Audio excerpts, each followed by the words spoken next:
waste what's left.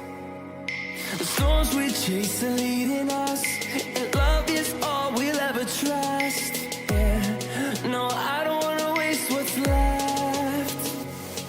And on we'll go,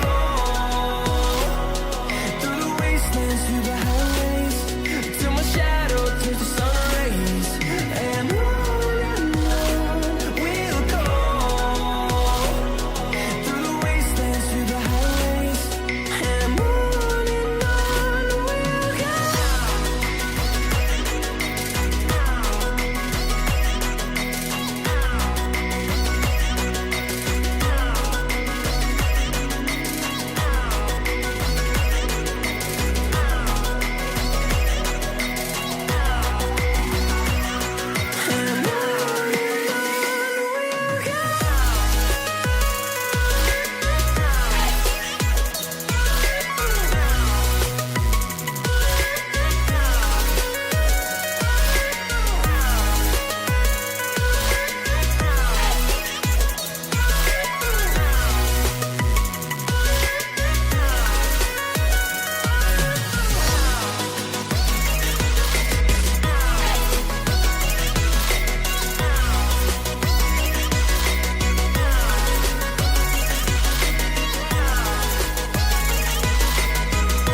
See the horizon, turn us to thousands, and we'll grow in number, fueled by thunder. See the horizon, turn us to thousands, and on we'll go, through the wastelands, through the highways, till my shadow turns to sun rays. And we'll go, through the wastelands, through the highways, and on we'll go.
And we're back with Season 8, Episode 5 of Genshin Impact. Anyways, let's get into the game, because so much to do, it's a little time to do so.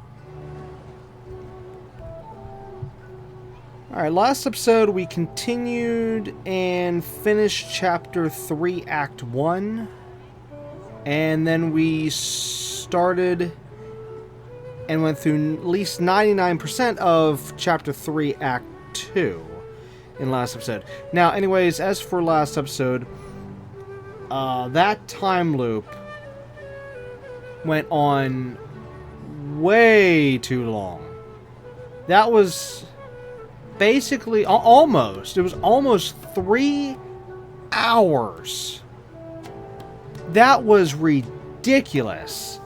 They stretched that little story out way too much. they basically took like an hour story and just turned it into 3 hours. Oh, well, almost 3 hours, which was disgusting. And of course that ran the episode over way longer, and that's why I had to end it so fast at the end there, because yeah, we should have been done with that episode like long time before that. So anyways, that's for last episode being a long episode. Sorry about that. It was not supposed to happen. But I literally couldn't even, we couldn't leave the area in the game. And I had to, I still had to work on the daily stuff and all that crap from that day, and then even now.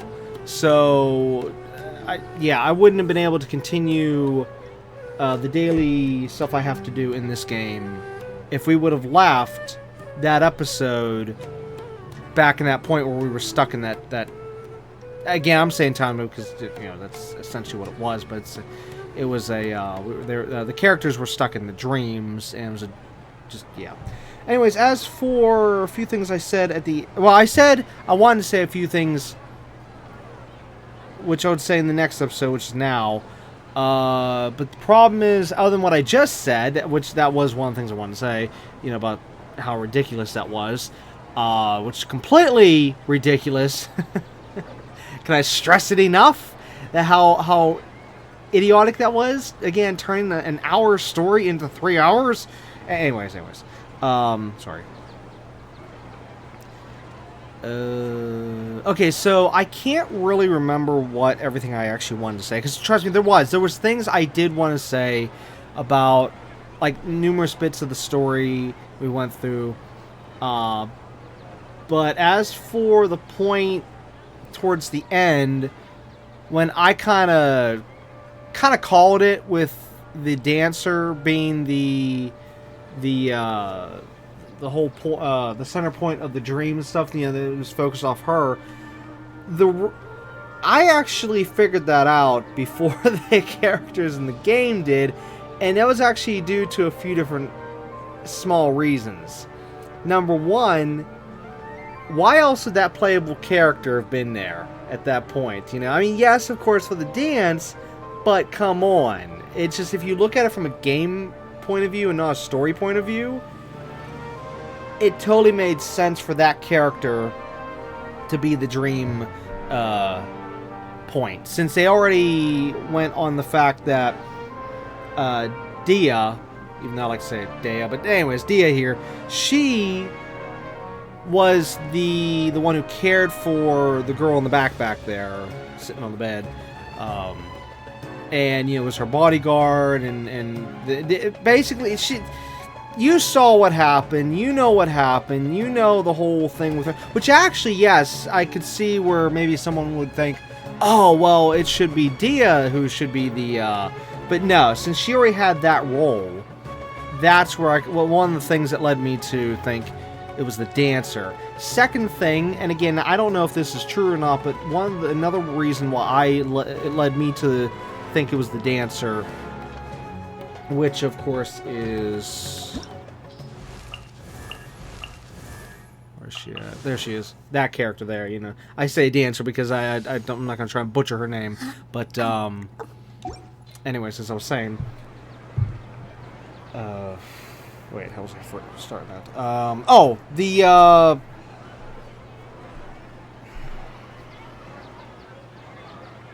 The jerk. The jerk that I wanted to punch so badly, the one who got in her face, and, well, actually, no, it was two idiots. It was a stupid guy and a stupid girl. I know, this is not exactly. Oh, what were they? Were they, I can't remember their names. Crap. Well, anyways, there was these two individuals from last episode who kept giving the dancer a hard time, stating that, oh, if she wants to dance, go do it elsewhere and go dance, blah, blah, blah. But anyways, the one line he said, go dance to your gods, or go dance to your god, to your heart's content, something like that. I don't remember how he phrased it, but essentially, with that line being in there, that line was actually what was kind of leading me also to be, the dancer, because I kind of felt like that was supposed to be like a little nod, because technically, the dream was all wrapped around the dancer trying to dance for, again, names. The dancer here was trying to dance for her. Okay? So, yeah. And it's just that little line they threw in there, that's kind of like, as I said, what also led me to believe. And again, I know that one, though, was a bit of a stretch. But again, like I said, with the first point, though, with the with the gameplay point of view, it made sense. Being that the dancer would be the center point of the dream. The dreamer, I should say. So, yeah, there was a third reason, but now I don't remember, because it has been some time since last episode. And yeah, if the episode hadn't have lasted so stinking long, if that whole act hadn't have lasted way over the time it should have, then I would have been able to say everything last episode, and I wouldn't be having this problem trying to remember everything right now. So yeah, go ahead and thank the Dingbats for stretching our story into 3 hours. Because yeah, they repeated way too many things along that thing, and then there were so many points they could just easily cut out. It was just, oh god, that was annoying. Talk about a very annoying story.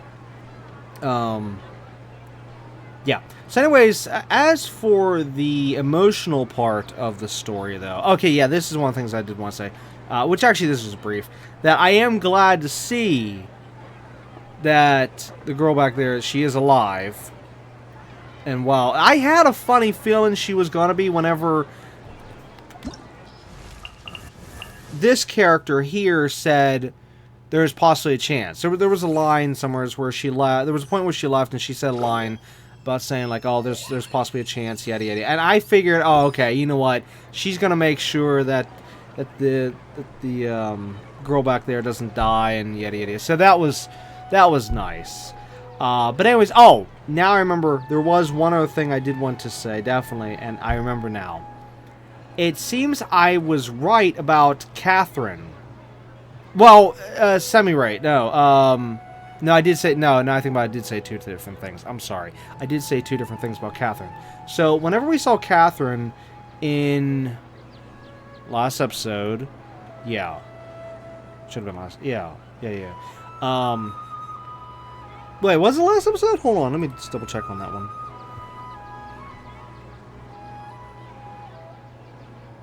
Yes, that was last episode. No? Oh god, I'm sorry.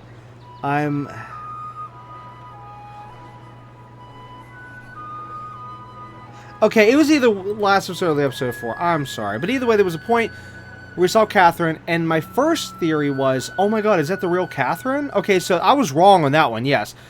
But later on, I don't remember where it was.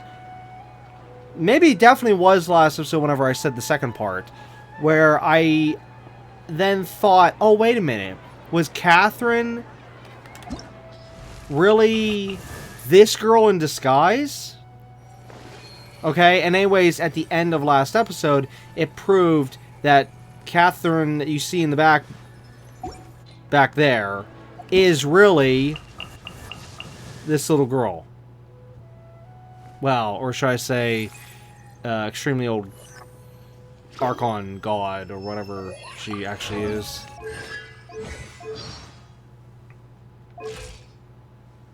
It doesn't say. Yeah, that's cute. I thought I was supposed to say there. But anyways, yeah, so, which of course we'll get more on that from the story in just a second here, as soon as I resume the story. But, yeah, so at least my second theory was true, but the first one wasn't. Which, I'm actually sad the first one wasn't, because I was so hoping we'd finally see the real Catherine. You know, the real one. Well, I mean, I'm not saying there is a real one, okay? I'm just saying I would like to believe there's a real one. And that, of course, the rest are the androids that we come across in the booths around at the different nations and stuff. But I mean, seriously, how cool would that be to run into a real Catherine versus all these androids? So, yeah. But anyways, yeah, I think that covers everything, hopefully. If there's anything else, then it's just going to have to stay forgotten. Because, again, I just try to remember as much as I could from what I was supposed to say at the end of the last episode. So, yeah. Anyways, that's for this episode. We're going to, of course, just continue more of the story, and that's about it. That's really all I can say. Just more story. But at least this time we're not going to get caught in some stupid loop where I'm forced to finish it in a single episode. Yeah, so hopefully this episode will finally return to our normal cutoff time. You know, the average of 2 hours to 2 hours 30, you know. So, yeah. Anyways, shutting up and letting the game finally continue. I hit the wrong button, sorry. Cute. Paimon felt like Catherine was acting weird when we met at the Sumeru's festival. Okay, good. It's pause there. I am so sorry. I hit the pause by mistake. I meant to hit the mute, and I hit the pause. I'm like, oh crap! Okay, so no, don't worry, you didn't miss anything except for like just the screen fading. I think. Thankfully, I caught it just in time. But sorry about that. Matt, that was so stupid. I clicked the wrong button. Sorry. Anyways, now we can continue. And Dunyarzad, did you save her?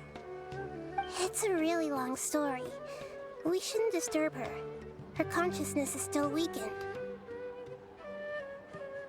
Let's chat somewhere else. How about by the Traveler's favorite bench?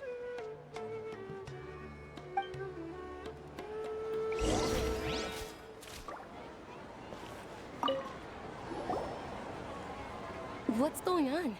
Why are you two so excited to see me? Hasn't it only been a night? It's actually been much longer than that. Oh? Strange. Was I really asleep that long? No wonder I have such a headache.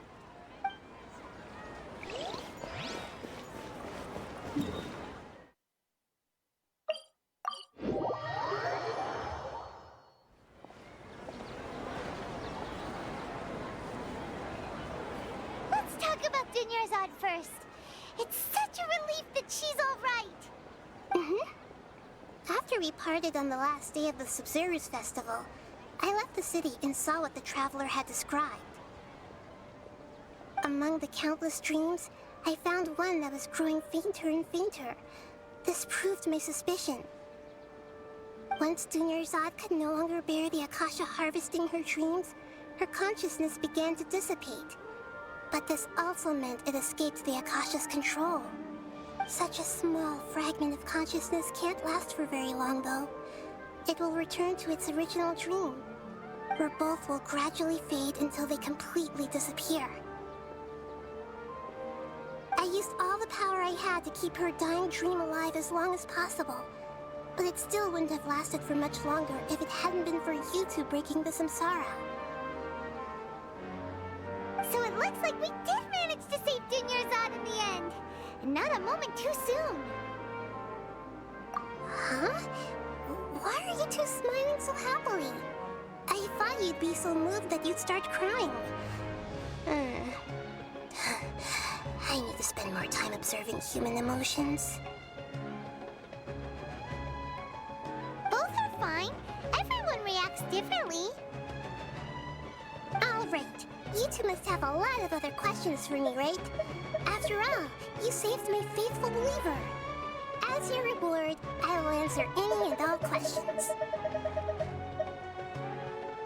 At the Avidia Forest, there was this incense that made the Traveler fall unconscious and dream of a huge tree and a red sky.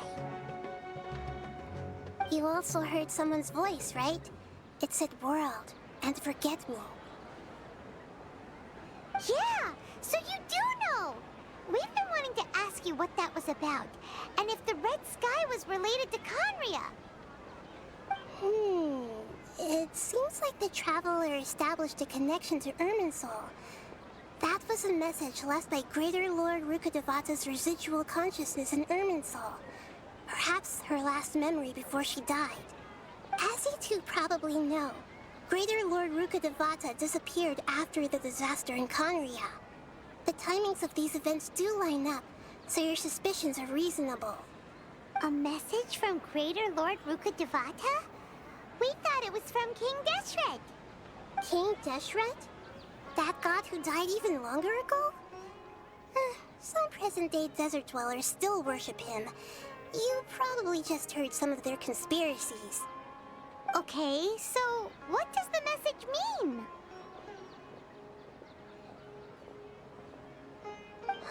I still haven't managed to decipher it. Even the Akasha isn't currently capable of doing that. Greater Lord Rukkhadevata's residual consciousness in Irminsul seems to be contaminated with something that has a very dangerous aura to it. Many devoted scholars go mad as soon as they connect their consciousness. I've warned the Academia about this many times, but people still keep falling victim to it. But I believe this is the key to saving Irminsul. That's why I've kept trying to decipher it. So the tree in the vision was Irminsul? Oh, Tainari also said that Irminsul is sick. Is it because of the contaminated consciousness? But even if you can't figure out what that vision was all about, it seems like our search for you was all in vain. The Traveler wasn't affected after coming in contact with that consciousness. I've never seen anyone like that. With you here, we may have a chance at deciphering it. No, we must decipher its secrets. I've already eliminated all other factors that might affect Irminsul. This is the only one left. This puzzle has life and death at stake. It could determine Irminsul's fate, as well as Tevat's. To be accurate, I'm using the Akasha as a medium to occupy Catherine's consciousness. How did you do that? Poor Catherine. Does this mean you can also occupy other people's consciousnesses? Theoretically, I can enter anyone's mind as long as they're wearing their Akasha terminal. The Akasha is the legacy of Greater Lord Rukkhadevata. As Lesser Lord Kusanali and the first Akasha terminal, my consciousness has always been linked to the Akasha. I've always respected my people's free will, so I've never actually occupied their consciousness. When necessary, I just borrow this bionic Snezhnayan puppet. Hold on. Did we just learn some deep, dark secret? So Catherine is... No wonder Paimon felt something was off about her. What about your own body? Why do you need to borrow other people's? Don't you live in the sanctuary of Surasthana? That story begins a long time ago. After Greater Lord Rukkhadevata disappeared, the sages found my newly born self and took me back to Sumeru. At that time, I was young and weak. The sages kept me in the sanctuary of Surasthana, ostensibly for the sake of protecting me. But I've hardly heard from them since. However, I do understand that they had hoped to find Greater Lord Rukkhadevata instead of me, a symbol of her passing. So, the sages basically put their new Archon under house arrest? How dare they! Why don't you teach them a lesson, Nahida? In some ways, they aren't wrong. Greater Lord Rukkhadevata was omniscient and omnipotent. Even after her death, the Akasha is still empowering this nation. And I'm still really far away from being able to call myself the God of Wisdom. Moreover, the Academia is also more proficient at governing this country. My existence has little meaning. Yeah, you got a lot of believers. Just look at the Sub-Zero's festival. Everyone who showed up truly loves you. Thank you for the kind words. But I honestly don't need physical freedom as long as I can connect my consciousness to the Akasha. Trying to find a way to save Irminsul is my life's mission and top priority. I will work on that, and try to live up to being a deity in the meantime. Every once in a while, I will also take up the duties of the God of Wisdom and enlighten a lost soul here and there. Doing all that should be enough.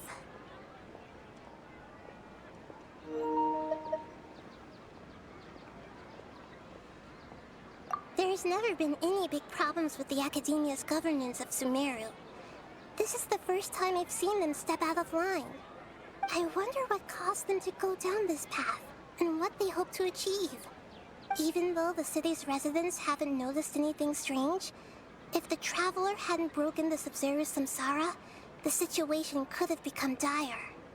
I tried to do some investigating in the Akasha, but I couldn't find anything suspicious. And all the people of interest seem to purposely avoid wearing their Akasha terminals. I think they're deliberately trying to hide something. Oh, that reminds Paimon. In Gandharvaville, there was a sage who had invited Tainari to join some kind of project. Could it be related? Regardless, I need to first investigate the sage's motives, make things right, and punish them if needed. But I'll have to be discreet, or they'll see me coming. You mean how the Akasha stops you from having dreams?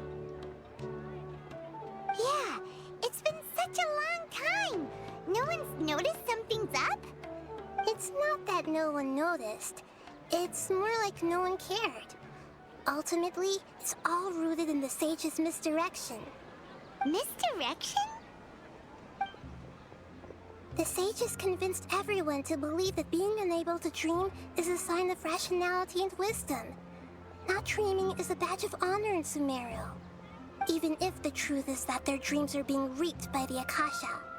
With their propaganda in place, the sages can maximize their use of the Akasha to facilitate their research.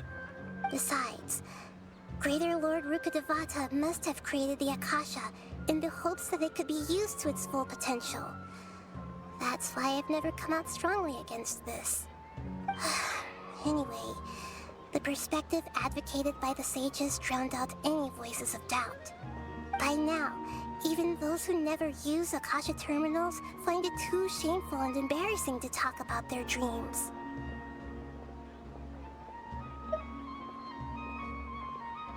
Got it! I hope my answers were satisfactory, seekers of knowledge. To be honest, maintaining Dunyarzad's fading dream took a lot of mental energy. I think I may need to rest for a while.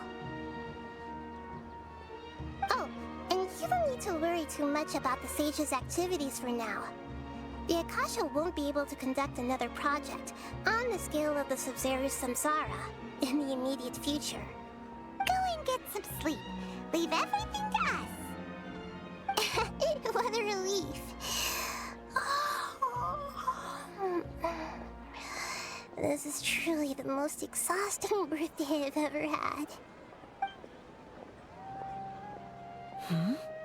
Traveler? Paimon? Why am I here?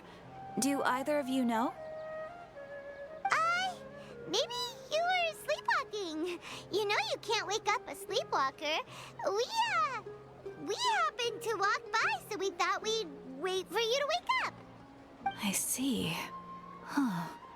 I should visit my maintenance personnel sometime. Oh, I'm fine. I better go. Thank you.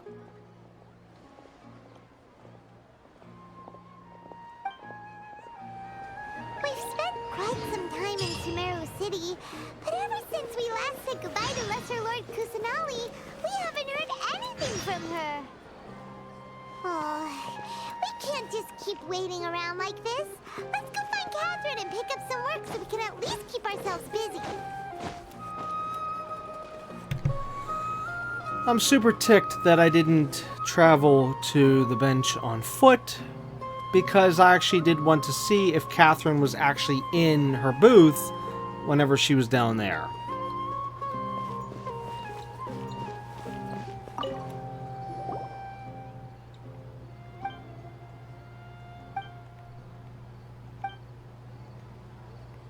Wait, what?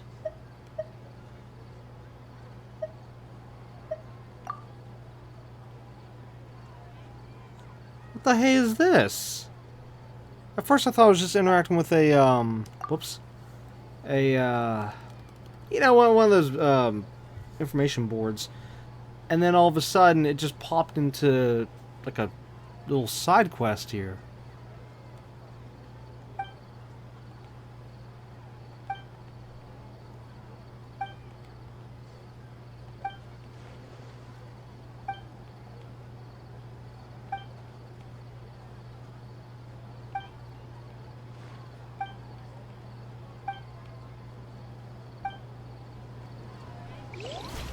Okay, that was different.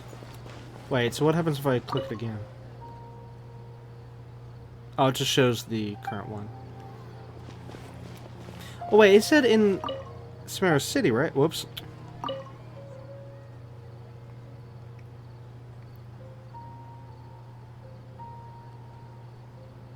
Lighthouse on the bridge? I don't know that in Sumeru City, but I do know of that down in Port Ormos, down there.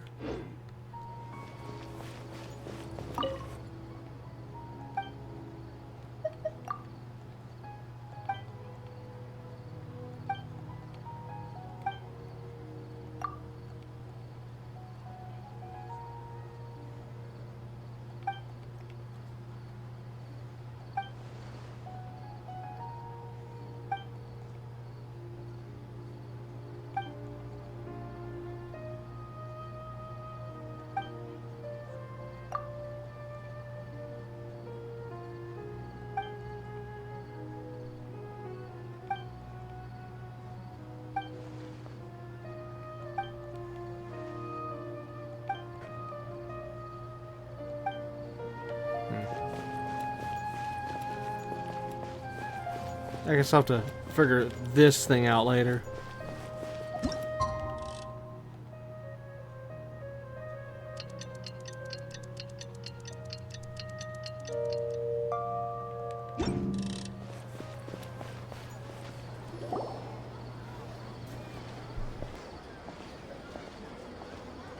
Ad Astra Avisosk. We meet again, you two. Hi, Catherine. Do you have any commissions for us today? Commissions, huh? Let me think. Oh, how about this? Please attend the Academia's Academic Symposium this afternoon and recite a love poem on stage. Wait, say what now? And if possible, please also use your camera to capture the reaction of the audience upon finishing the poem. Huh? What kind of commission is that? I see. It appears that you're not interested in this commission.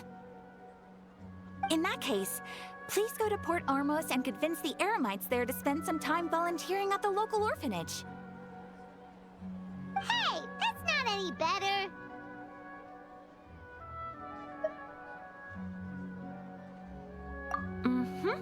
I'm sure the mercenaries will have some interesting reactions as well.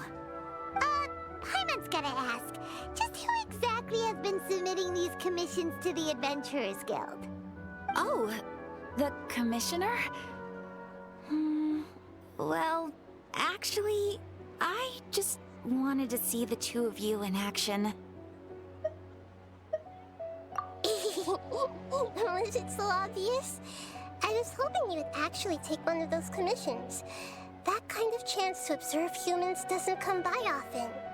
Ah, so it's Nahida. Paimon just knew Catherine wouldn't crack those kinds of jokes. When did you get into her head? From when she said, Ad Astra Abisosk? So it's been you this whole time? Are you done resting up, Nahida? Yes. I've been sleeping ever since we parted ways, and I even had a really, really long dream.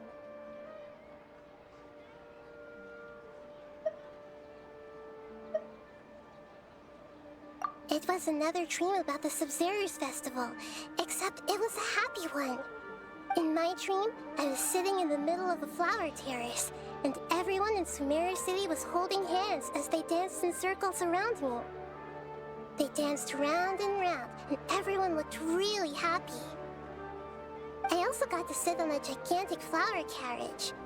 Ferris, the Knight of Flowers, raised me really, really high above the ground, and I was throwing an endless amount of Yalda candies at the children. You know, Nahida, maybe your dream is how the Sub-Zero's festival really should be. It's meant to be a joyous time where everyone gets together to celebrate your birthday. Huh? Wasn't I describing a really happy dream? Why are you both looking at me like that? Wait, could this be an example of the emotion known as pity? No, we aren't pitying you. That would only make everything worse. We just don't want you to feel too sad. By the way, have you had a chance to visit Dunyarzad? How's she doing? The Homianis haven't allowed any visitors after the festival, so we haven't been able to check on her. Yes, I paid her a visit right after I woke up. She was resting at the time. Her condition is stabilized. However, since Elazar is a manifestation of the withering on the human body, we can only cure it by finding a way to take care of Irminsul's own withering. But for the moment, our top focus should still be figuring out what the sages are up to and what they're planning. Right. Who knows what'll happen if they manage to pull off another scheme like the Samsara of the Sub-Zero's festival? So our first priority should be investigating and putting a stop to the sages' activities. As for how we should pull that off, let's discuss it somewhere else. There are too many adventurers around here. Oh, good point. Sorry, adventurers. We're gonna be borrowing Catherine for a little while.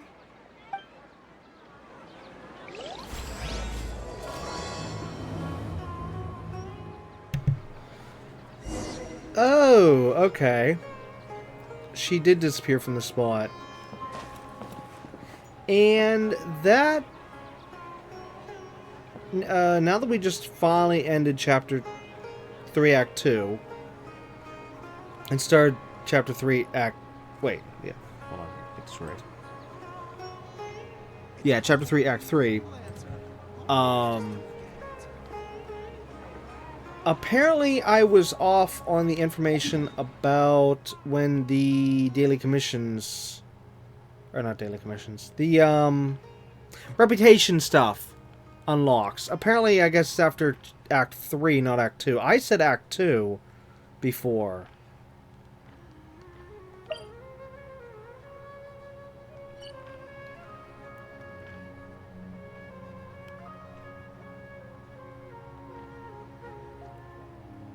Wait a minute. Maybe it is available.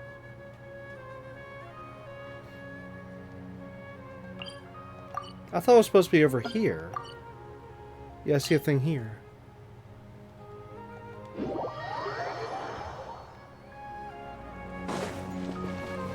Hang on, we're gonna find out right now.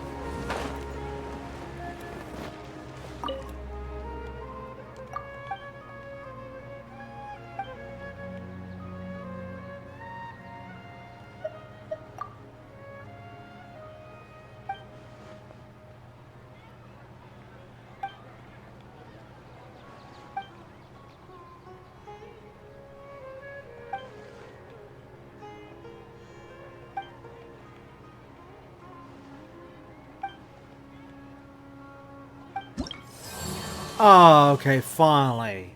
Finally. It is after Act 2.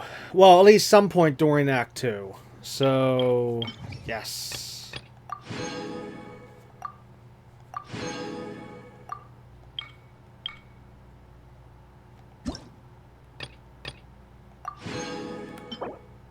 Butter chicken. Huh.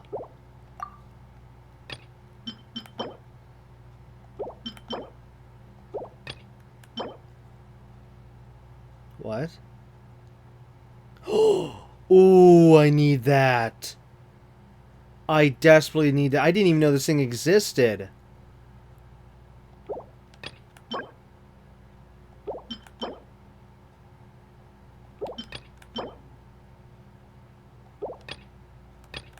Wait, what? Nah, I usually stay away from that stuff.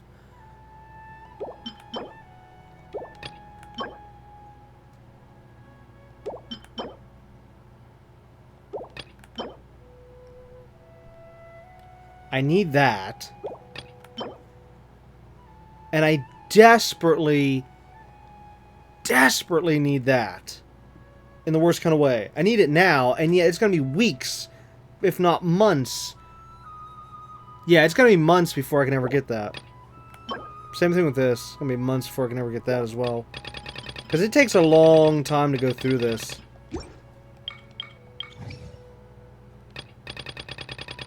Oh, man.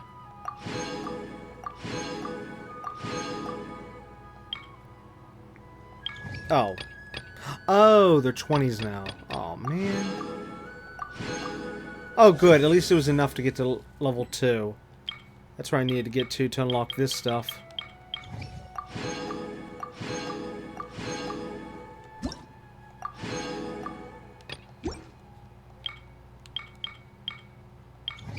And the worst part is that I already did this stuff. You gotta be kidding me.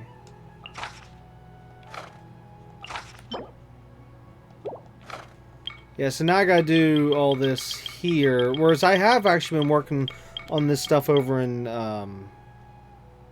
Inazuma.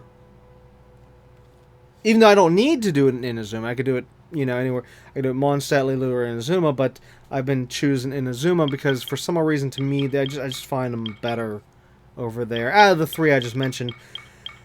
But now every week I'm going to be working on them here. Joy.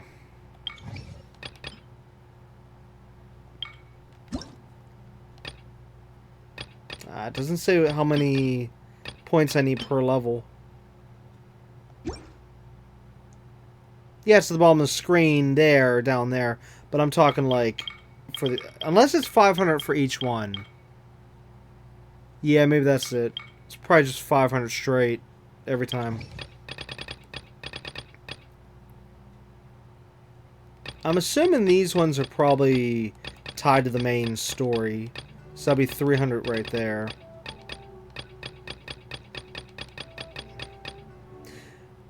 You know what? Once we finish the main story for Sumeru, we're probably going to have to go back and do this stuff. Whoops. A lot of the side content here in Sumeru. Just so I can push the reputation level as fast as possible.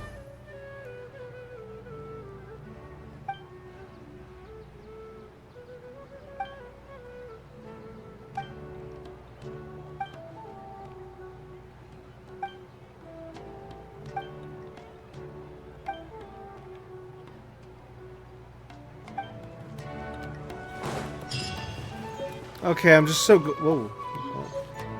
Oh, all this stuff. I'll let that go through. But I'm just so glad I finally unlocked that after all this time. It's just sad, though. Fontaine just came out, and I'm only just now unlocking the reputation for this. For Sumeru. Trust me, I've been wanting to unlock it for the past year. Oops.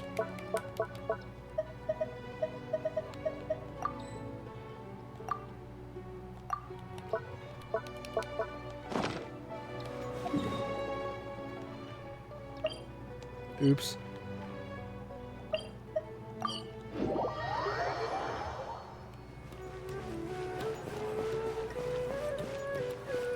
Okay, now we can resume. Let's continue our chat here. Okay, so do you have any ideas on how we can investigate the sages, Nahida? Actually, I've already done a little bit of work on that. But for now, I want to hear your thoughts.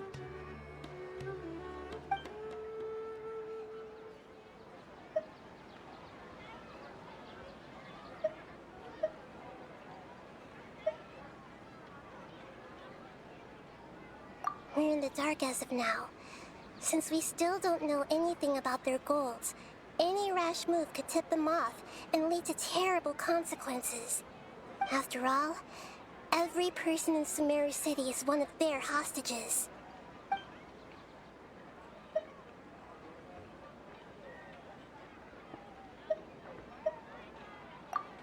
way, that's too risky. You mean it'd be too easy to get caught? No, it's not that. We shouldn't involve innocent students in this. A single mistake could completely ruin their lives. Doing that would be ignoring the safety of my people for my own selfish goals. How is that any different from what the sages are doing? That's a good point. Spoken like the god of Sumeru.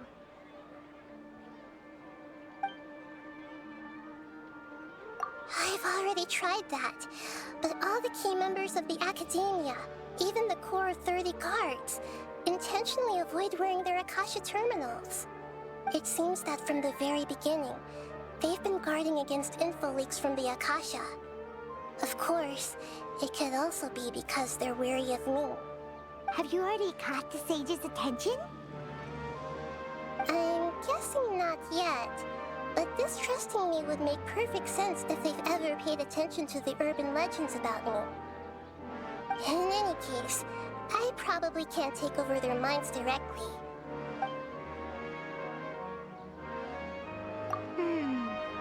Are we really out of ideas? Nahida, you're super smart, so you already have something in mind, right? Don't keep us in suspense. Spill the beans already. According to a popular theory from the Vahumana Darshan of the Academia, rejecting impractical motions at the beginning of a planning session will give more weight to the actual proposal. Okay, but aren't you the god of wisdom? You don't have to use that kind of gimmick to make us take your ideas seriously. Well, I've been thinking that if I can't directly possess the leaders, and if I can't get ordinary people involved, then I should find someone who's already involved, but hasn't decided to side with the sages. You're saying we should recruit a spy? That does sound like it could work. Oh, before coming back, we met someone named Alhaitham. He seems like he acts alone, and he likes doing stuff behind the Academia's back. They probably aren't in cahoots. Actually, I already have someone in mind. Do you still remember that female scholar named Setaria? Setaria. Paimon remembers now. Isn't she the one who's always trailing behind the Grand Sage of the Academia? We ran into her basically every time the Sumeru festival repeated itself. You could even say we're old enemies by now. Paimon still remembers the smug and mean way she always spoke to Nilu. I've always liked observing all kinds of people, and Setaria has always stood out from the crowd.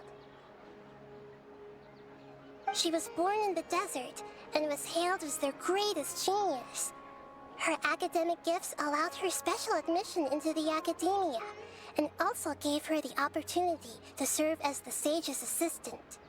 Oh, Paimon didn't know she was from the desert. She must be pretty special then. Paimon feels like most of the desert dwellers around the city are working as mercenaries. The name Setaria means star. When she lived in the desert, she shone like the brightest star in the night sky. Later on, she was chosen by the sun. The star was given a place in the daytime sky to complement the sun's dazzling light. Soon after, the star witnessed the sun scorching the earth, which brought forth many disasters. The star began to waver. Instead of staying beside such a sun, wouldn't it be better to return and light up part of the night sky? But in the end, she couldn't give up the radiance of daytime. To cope with her shame, the star buried her guilt and closed her eyes.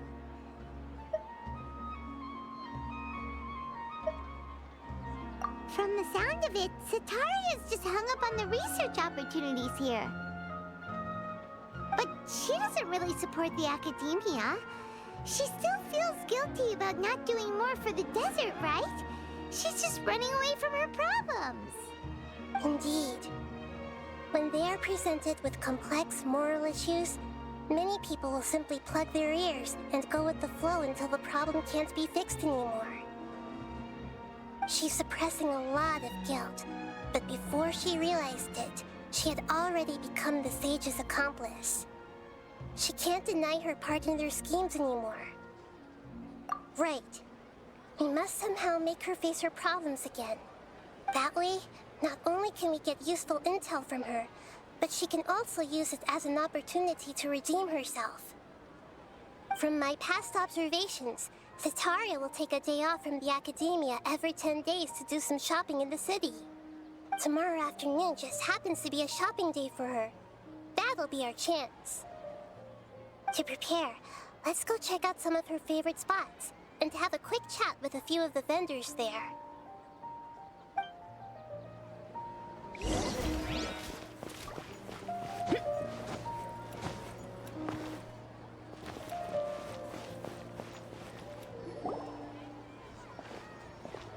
This should be Cetaria's favorite fortune-telling spot. So should we ask the fortune teller about Cetaria? No, I already have enough information on Cetaria. The most important thing now is for you to pay attention to the vendor's talking style and key characteristics. Talking style and key characteristics? My poor lost lambs. Have you become troubled over your fates?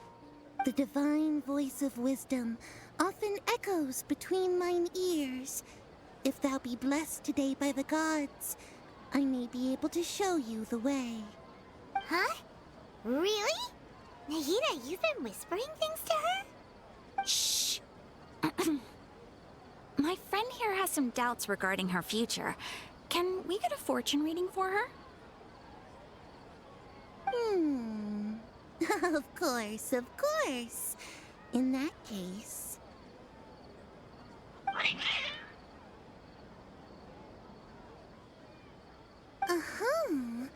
It would seem that Harut and Marut are quite wary of you. Perhaps, at some time in the past, you have somehow offended the gods. Only mocking the god of Animo, questioning the Lord of Geo's financial savviness, and brawling with the god of Electro. Do those count? Oh, nothing. Go on, pick an aspect for her to divine.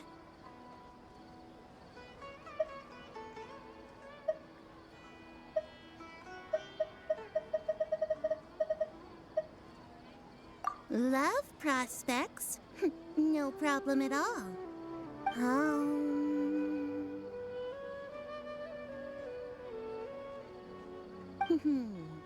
The gods have spoken. The truth shall be revealed. One who is fated to cross your path will appear on... Huh?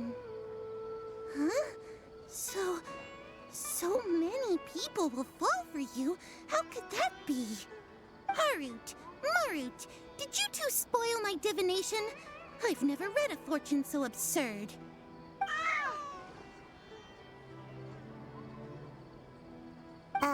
Actually, Paimon thinks this is probably the most accurate fortune-telling you've ever done. I admit that the orientation of today's celestial matrix is, suboptimal. As such, there will be no charge. Is that so? Well, that can't be helped. If you were to bring some food offerings for Harut and Marut on your next visit, perhaps they could help you reverse the wheels of fate.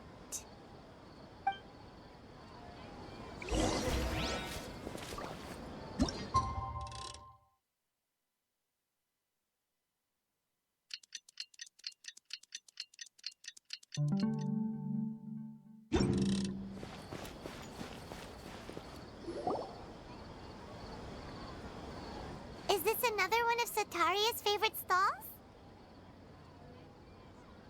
Yep, it belongs to a king. His father helped Cetaria a lot when she first moved to Sumeru City, so she still comes by whenever she has time. When I start talking with him, listen carefully to the details of our conversation. Ah, dear customers, would you like to look at some pottery? We caught wind of your great craftsmanship, so we specifically came to take a look. Oh, I recognize you. Aren't you Miss Catherine from the Adventurers Guild? Sounds like I'm in for some big business. Speaking of, where did you learn this trade? I suppose you could say it all started with my dad. He's a mason by trade, but I picked up an interest in clay while apprenticing for him. After that, I began making pottery by myself in secret, and I simply changed trades when my works turned out well. Although it's a pity that I'm no longer making much use of the knowledge provided to me by the Akasha. That's nice. You're making a living doing something you love. So is your father still working as a mason? Oh no, not anymore. A few years back, he fell from a roof and broke his leg. Since he had already saved enough Mora over all these years, he's just enjoying the retired life in Port Ormos nowadays. I see. We wish him peace and happiness in his retirement. I'll have someone in charge of logistics at the guild come by another day for some goods. We'll leave you to it. Take care now. No problem. Rest easy, all our goods are sure to meet your every need.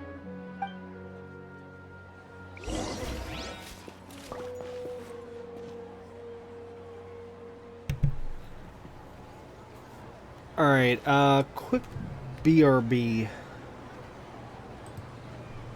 Alright, finally back, and we can finally continue.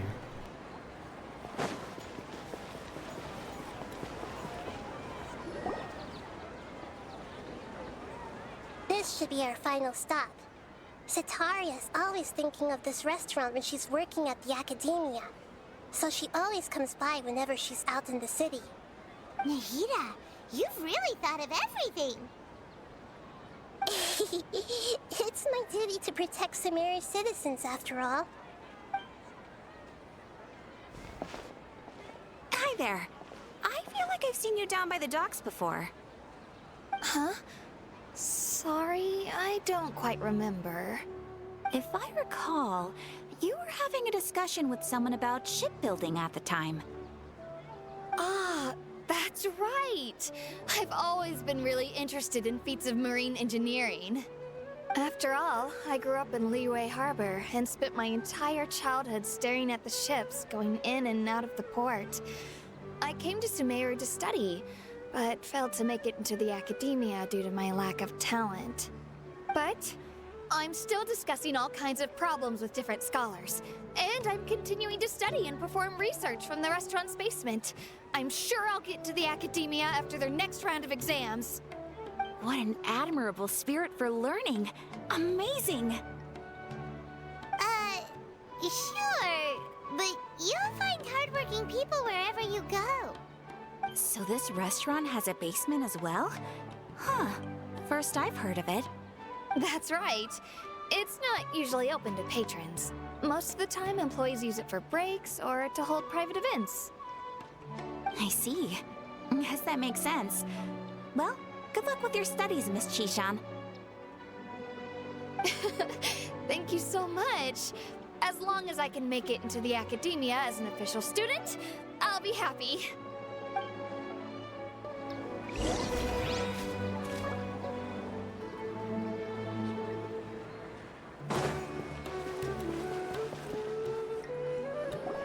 So, was that everybody? Mm-hmm.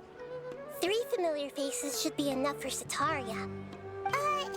What's the point of all the information we've collected? Nahida, you still haven't told us how you're planning to make Sataria face her problems. Sataria is already used to avoiding her problems, so we must find a way to break through her usual sensibilities.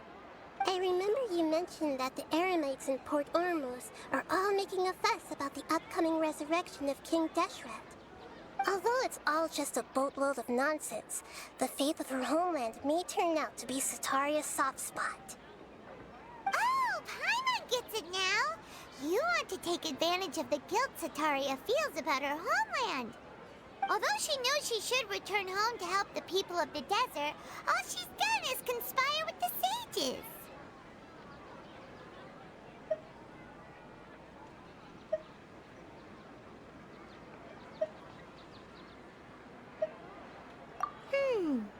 So, how do we set that up? Well, King Deshret is long gone, and Setaria is also too smart to fall for any simple tricks. If we simply engaged her under the guise of King Deshret's believers, she would definitely be wary of us, and we may not get anywhere. But if we were to borrow some of her close acquaintances to talk with her, her reaction would probably be very different. So, you mean you're going to possess those people we just talked to? Yep. Possess them through the Akasha. Imply they've already converted to the faith of King Deshret, and then convey our made-up will of King Deshret. As long as everything goes smoothly, we'll get through to Setaria for sure. She'll never guess that we had anything to do with it. Ah, so that's how you're going to use all the info we collected on these people. It's so that you won't slip up and break form. Possessing them will only work if you can manage to pass off as them. Exactly. So, best of luck with impersonating them. Huh? Best of luck? But we don't know how to possess anyone. That's no problem at all. I'll just share all their senses with you once I've possessed them.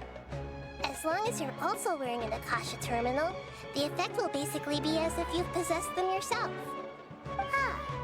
That is pretty convenient.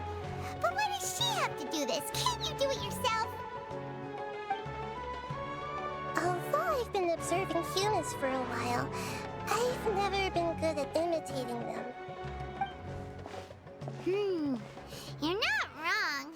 It's always been painfully obvious whenever you try to pass as Catherine.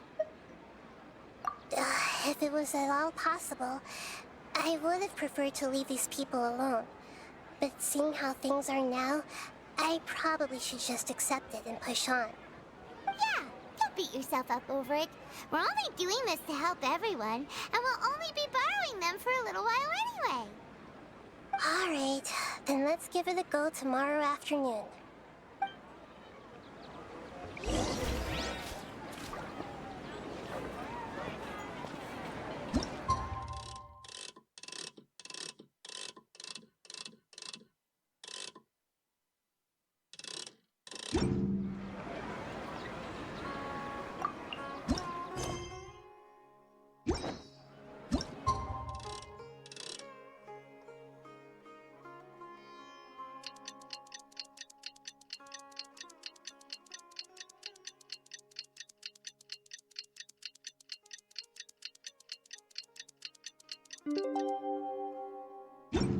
My people are used to the desert life, but still, I hope that one day they'll be able to find an oasis of their own and leave the sandstorms behind for a better life.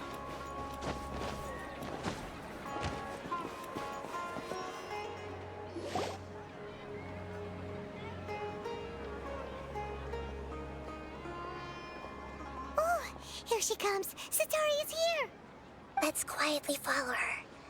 Once she starts talking to her acquaintances, we'll find a safe spot to begin possessing them. As for how we'll sway her to our side, I'll leave that to you. I trust you'll know what to say. Paimon's starting to feel kind of nervous. Okay, let's go. Looks like they've already started talking. Let's find a hiding spot and get started.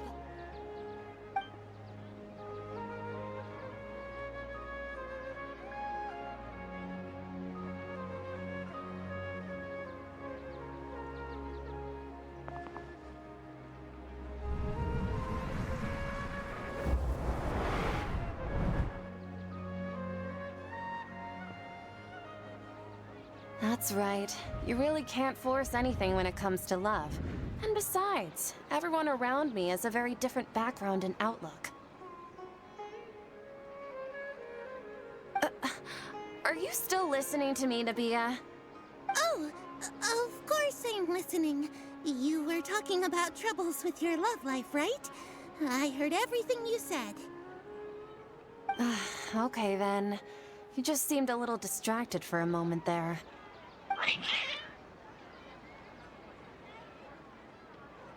Strange. Your cats seem pretty worked up.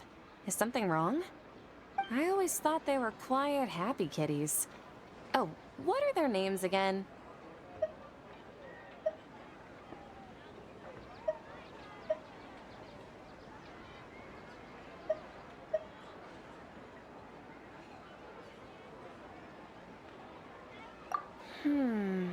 Are you sure?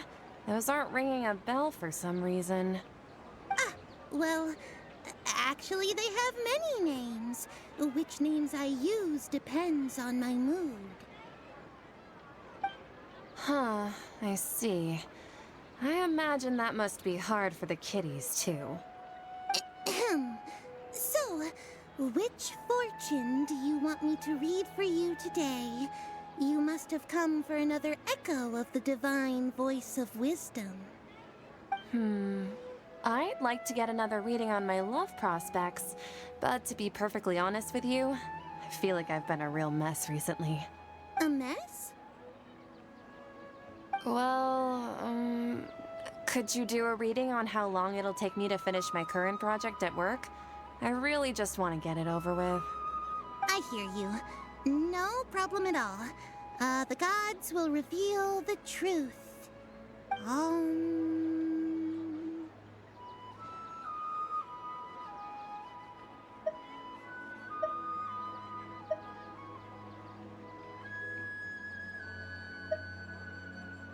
The gods are asking, Setaria, why haven't you gone home? Why haven't I gone home? Do the gods really know everything I've been thinking about? Setaria, why don't you just go home?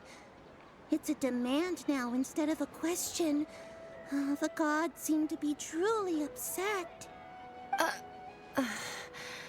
I'm sorry. I know I failed the gods. Please pass on my most sincere apologies and ask for their divine forgiveness. And if I may ask, Nabia, is there a specific god who's speaking to you right now?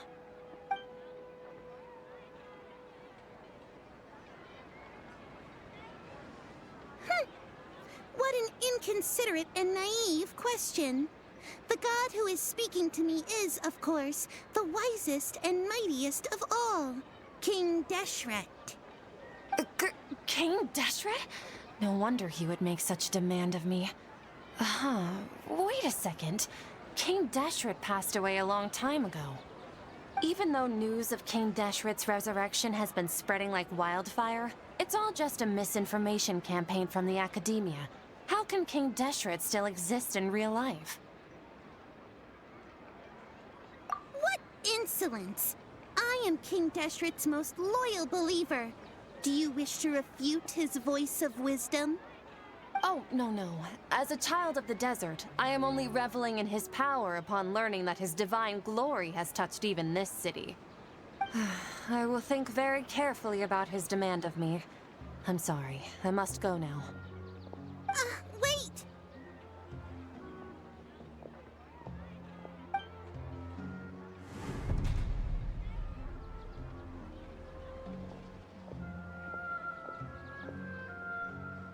Whoa! She just ran off in a hurry. She looked pretty upset, too. Well done. Setaria didn't seem to suspect anything amiss. To have something she's been trying desperately to avoid show up out of nowhere and berate her, that must have shaken her to the core. Aw, Nahida, it seems like you understand human emotions really well after all.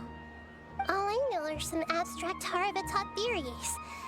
And in any case, my time with you has shown a lot of them to be utterly useless.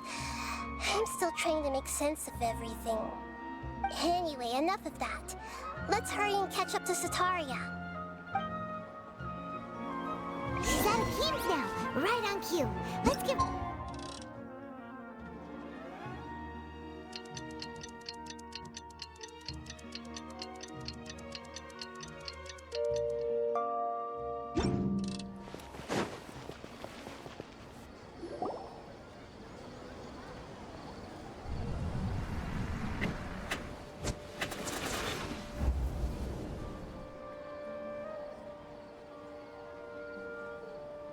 It's okay. I just got caught up in something. Oh, actually, didn't you ask me to help you look for work? What kind of work were you looking for again?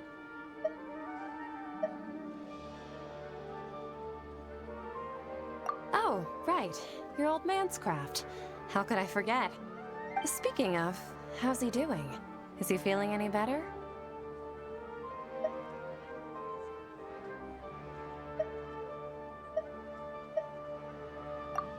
that's good to hear. I have been thinking a lot about him. If I could get some more time off, I'd love to pay him a visit. Actually, while we're talking about him, is he still living in Port Ormos? Yeah, he's been retired there for a while. If you could find the time, please write him a letter. Let him know that recently, faith in King Deshret has taken root in Port Ormos and has begun to spread across Sumeru. He has a quick temper and has always been a devout follower of the Dendro Archon. I don't want him to get into a fight with those King Deshret believers because of a difference in beliefs. Oh? So, who are you siding with in all of this? The Academia or King Deshret? I'm so jealous of you. You were born a child of the desert, yet you chose to betray King Deshret, and now you spend all your time with those crooks from the Academia. Akeem, you don't mean... you've also become a believer of King Deshret? What's so strange about becoming a believer of the wise King Deshret? In fact, aren't you the strange one? The one who still can't pick a side? Can't pick a side? Me? Whoa! Paimon had no idea you'd be so good at this.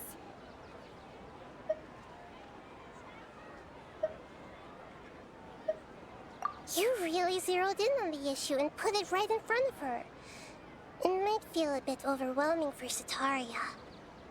But once everything is over, I'll be sure to pay her a visit to her mind and explain everything. Anyway, let's keep going.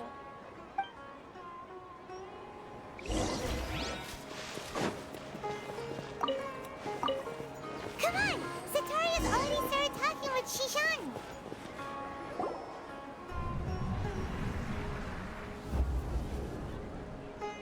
So, Shishan, have you noticed anything weird in the city lately? Like, as if someone was trying to preach to you about something?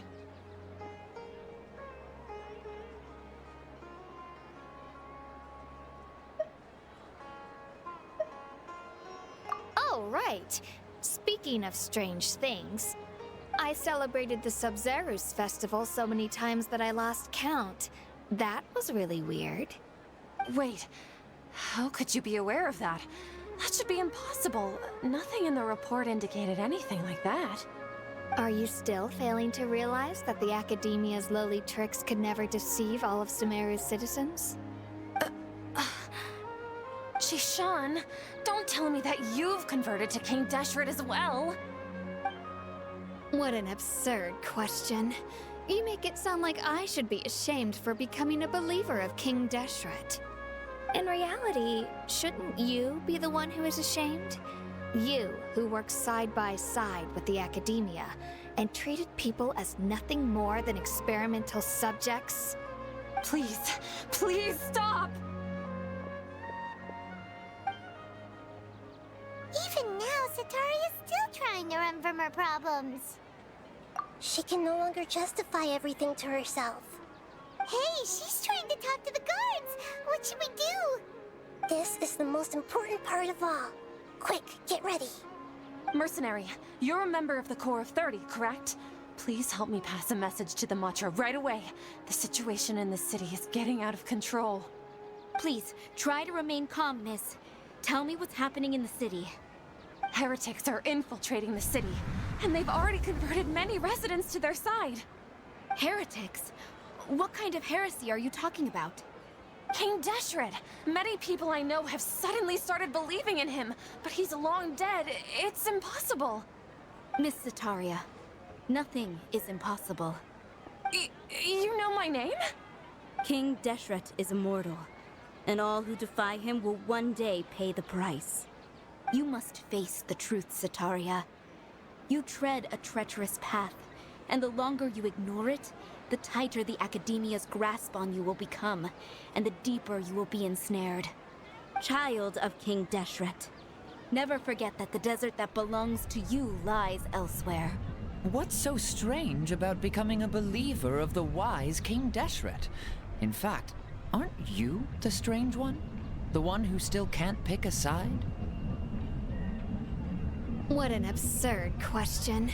You make it sound like I should be ashamed for becoming a believer of King Deshret. Sataria, why haven't you gone home?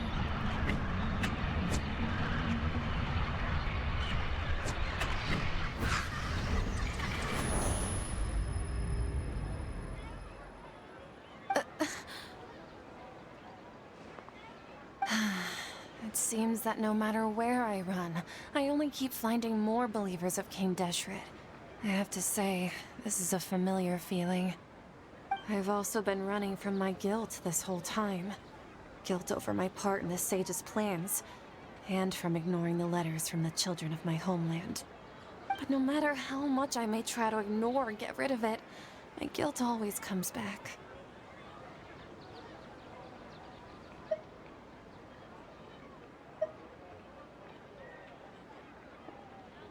You won't necessarily lose your research opportunities by facing the truth.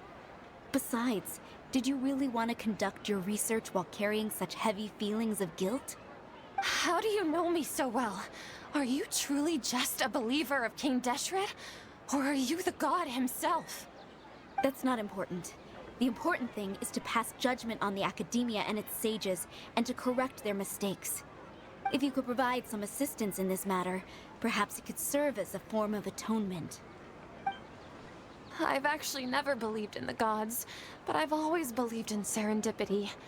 Your appearance must be a fated opportunity for me to get out of this wretched situation. Please tell me, what can I do for you? How much do you know about the sage's current activities? I was just one of the designers for the masked dream harvest scheme, which is what happened around the Sumeru's festival. But I know very little about the full scope of the overall project. I'd assume that only staff with the highest clearance would have access to those confidential documents. I've just been working to meet the Grand Sage's specified requirements. However, there's something that's been really bothering me. I heard that a scholar who was previously expelled has returned to the city, and even the sages are still quite wary of him. To fight against the academia, we will need to figure out the nature and the purpose of their work. Is there a way for us to get access to the confidential documents you mentioned? It should be possible if we're willing to take some risks. After all, I'm an assistant to the Grand Sage, and I've been working on many tasks outside of the project. One thing, though, I won't be able to transfer the documents to you through the Akasha once I get my hands on them. The sages have always closely monitored all activities within the Akasha. Let me see. Let's use the most primitive method. Send someone to pick up the documents tomorrow evening at the Academia entrance. The Academia entrance? Wouldn't that be too conspicuous? Don't worry about that. I assure you, this won't be a trap. I'm only suggesting this location because it'll draw more scrutiny for me to leave the Academia again. It'll be safest for me to distract the guards long enough to hand you the documents. All right, I trust you. So, if I were to successfully complete this task, would it mean I've atoned for my wrongdoings? That'll depend on the judgment of the Dendro Archon. The Dendro Archon. That's right. Her people are the ones we have endangered. As the God of Wisdom, she's also the one responsible for judging and guiding the scholars. Maybe it's time for me to find a god to believe in. Just as Nahida predicted, we've managed to bring Sataria to our side! The Traveler's execution was ingenious. She's the one who deserves all the praise. Well, now that we've made plans to meet again tomorrow evening, all we can do is pray for Sataria's mission to go off without a hitch. Pray? But if we're going to pray to the gods, aren't we just praying to you? God of Wisdom and Guardian of the Scholars? No. The truth is the true Guardian of Scholars.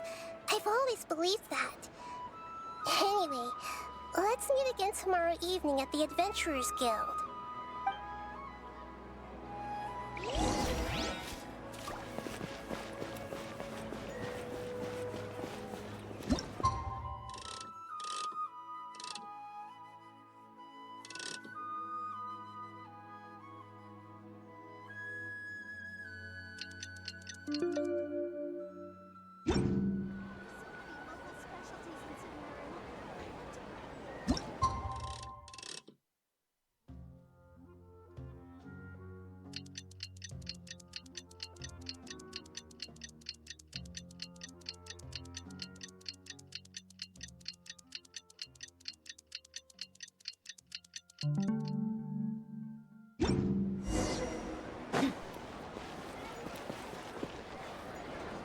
Catherine, we're here!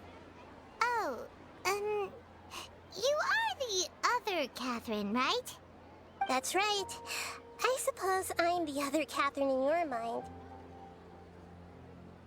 Shh! We're on a secret mission tonight, so we need to protect Catherine's identity. Yep, Paimon's right. We cannot fully rule out the chance that the meetup tonight is just a trap.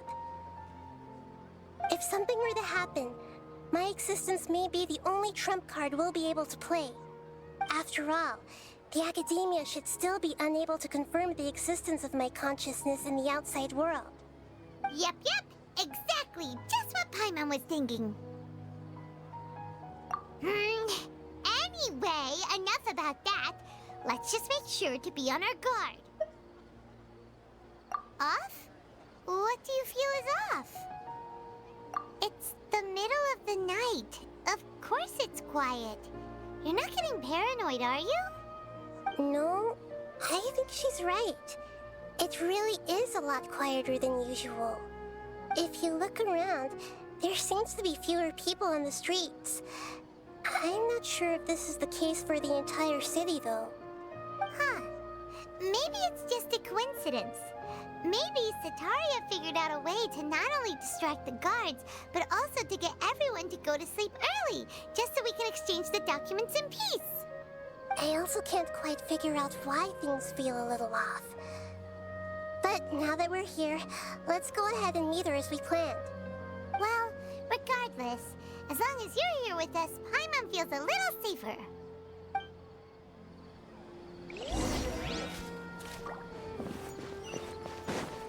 Huh. There really aren't many people out right now. Let's hope it'll be this quiet in front of the Academia, and that Sataria managed to distract all the guards.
This hour of the night. Ah, the triumphant hero returns at last. And to a rather spectacular welcome, even if I do say so myself. You're the outcast, expelled from the Academia. Indeed I am. Although these days they tend to call me the Doctor.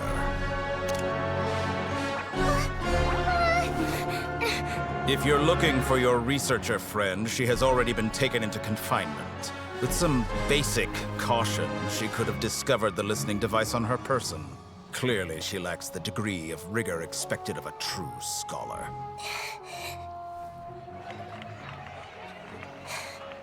The people of Sumeru City. What have you done to them? I simply made some minor adjustments to their Akasha terminals. Now they can deposit information directly into the subconscious. As you can see, all these lovely people now believe this traveler is a hero who has just saved the world. My experiment is a success. And now it seems they can no longer hold back their sheer adoration. No, what should we do? These are all just regular people. Leave now. You need to get out of here. But that guy's a Fatui Harbinger. We can't just leave you here. Nor can I abandon the people of Sumeru.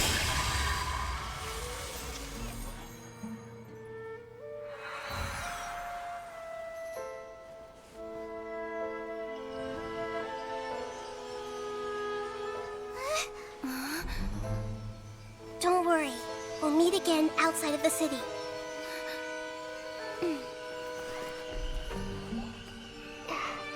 I see.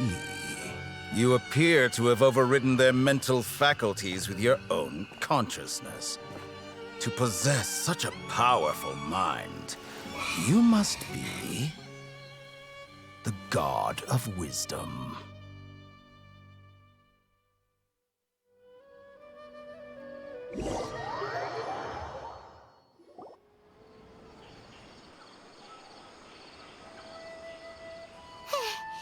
This should be far enough. Paimon needs to catch her breath first. Is Nahida going to be okay?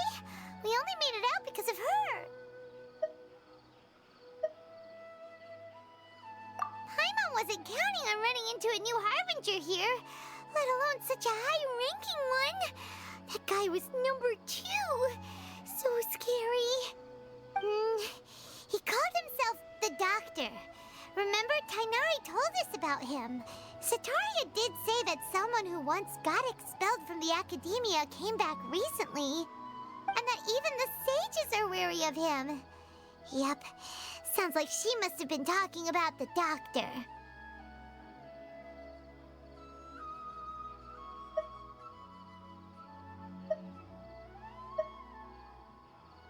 Yeah, now that the Doctor's in the picture, we're no longer just dealing with the academia. They're in cahoots with the Fatui. But what are the Fatui after this time? Another Gnosis?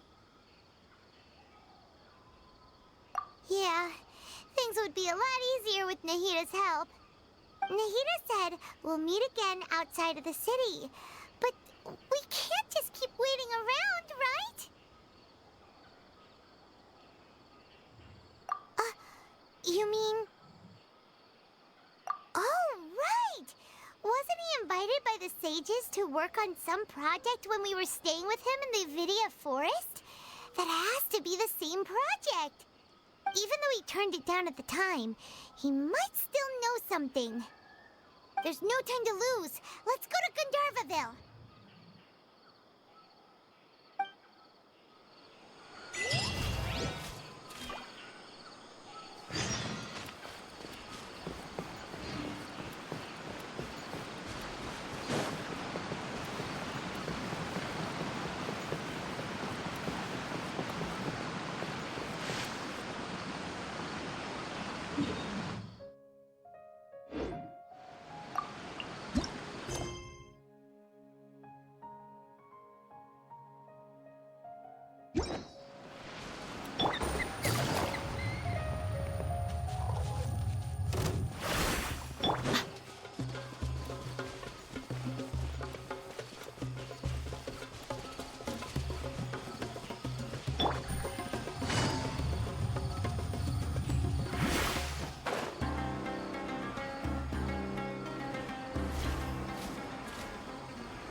Hold it right there. A blonde-haired traveler and a floating fairy. We've got you, all right. Take a look around. You've fallen right into our trap. Are you mercenaries from the Corps of 30?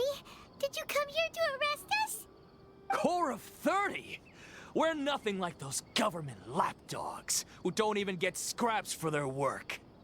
We are an elite brigade that commands the highest commission rate in all of Sumeru. We're here on the orders of a client known only as the Outcast. The Outcast? An outcast from the academia? But why wouldn't the doctor just send the Fatui after us?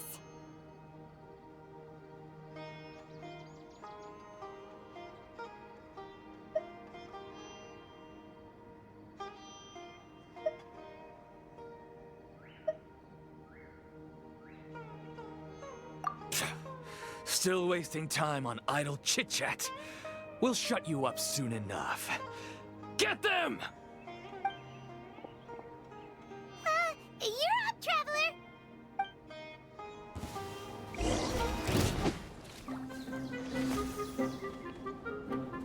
Let's get it on! Ha! You're dead meat!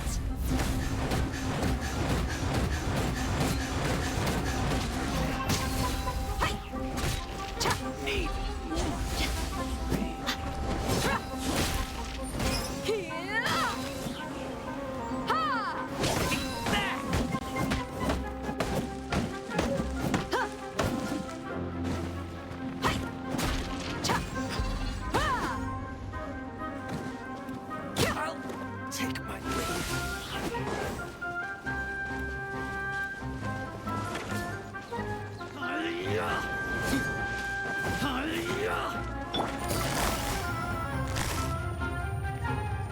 Gotcha!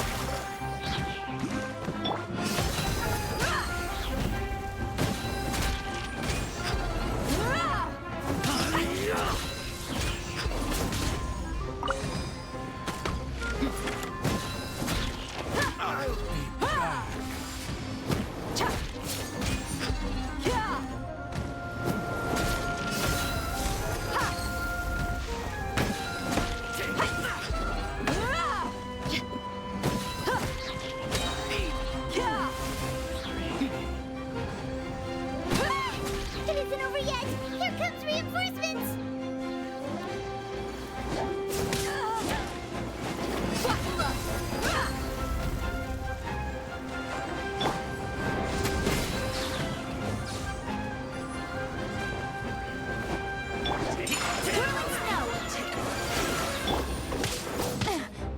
Quietly now. No more tricks up your sleeve.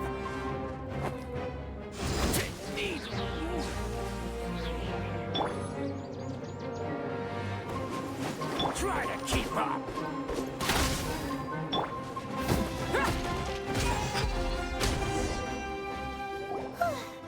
That was pretty rough. Is that what elite mercenaries are like? Yeah, looks like we'll have to keep our guards up. But this doctor guy seems like a pretty tough opponent. He knew exactly where to set up an ambush. Did he predict that we would try to find Tainari? Going up against smart people is tough. Anyway, let's keep going.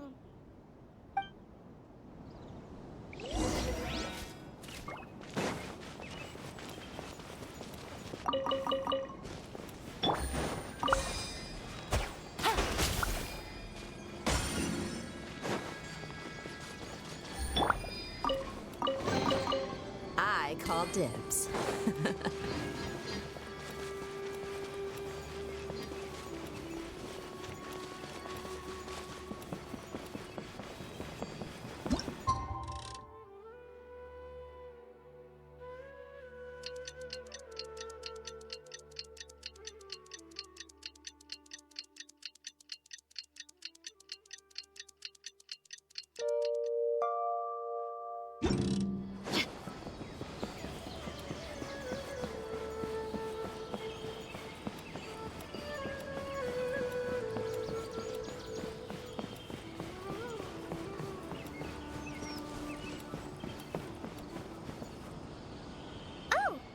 Traveler and Paimon.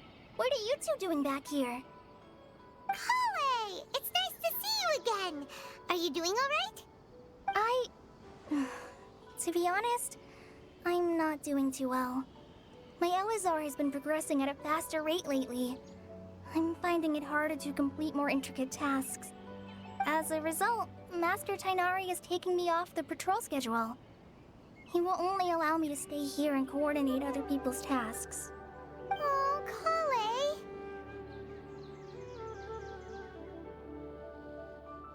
Speaking of Tainari, did he go off on patrol? We're here to talk to him. Oh, Master Tainari? He just left the Avidia Forest a little while ago. He was headed to Party's DI. He left? But isn't Tainari always saying that he never wants to leave the Avidia Forest? He even turned down the Sage's invitation. I thought it was weird too. Master Tainari always prioritizes his work as a forest watcher above everything. He almost never leaves his post. He left in a hurry this time, though. No, I only found out that he left through a message he left behind. He also made sure to delegate all his tasks using a schedule. To leave in such a hurry? I'd guess he had something urgent to take care of. Master Tainari originally studied in the Amorta Darshan of the Academia, and Partis DI is something like the Amorta's research base. Many rare shrubs and grasses have been planted there for research. I know that before he became a forest watcher, Master Tainari once spent a long time conducting research at Partis DI. A research base, huh? Gotta wonder what kind of research Tainari just decided to work on all of a sudden. Oh, we don't have a lot of time, so let's go look for him at Party's DI.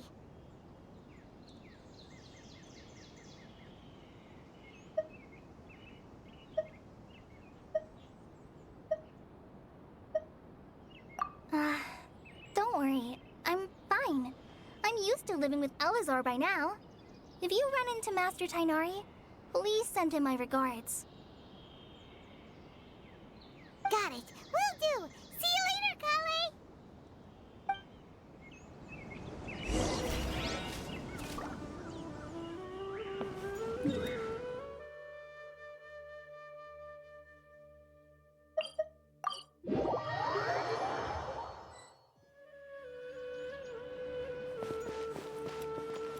Wait!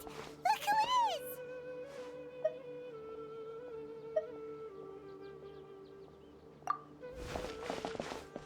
Thank goodness you're okay. We were so worried about you. Hey! This was supposed to be a touching reunion, but you're ruining the moment! Actually, it's very smart of the Traveler to be wary of me right now.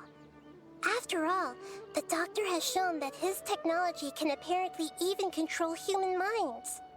Plus, it's not like you could have known what happened after we split up and I was facing the Doctor by myself. Even a pool of stagnant water after a torrential storm can occasionally pass as a patch of sky. Paimon feels like only the real Nahida could come up with such an obscure analogy. Huh? But I wasn't trying to win your trust or anything. All I wanted was to clarify my point. Well, we understand that point now. Please, Nahida, tell us more about what happened. Are those poor people all right? When you left, I was still in the middle of restoring everyone's minds. Thankfully, when the Doctor mentioned depositing information into the subconscious, he didn't mean engraving information into their minds. Instead, he did something closer to creating hallucinations. That was still within my power to fix. Luckily, I managed to finish my restorations and mind jump away from him just as he was about to capture me. Whew. What a relief. The Doctor sure pulled out some hidden cards, but good thing we had Nahida with us.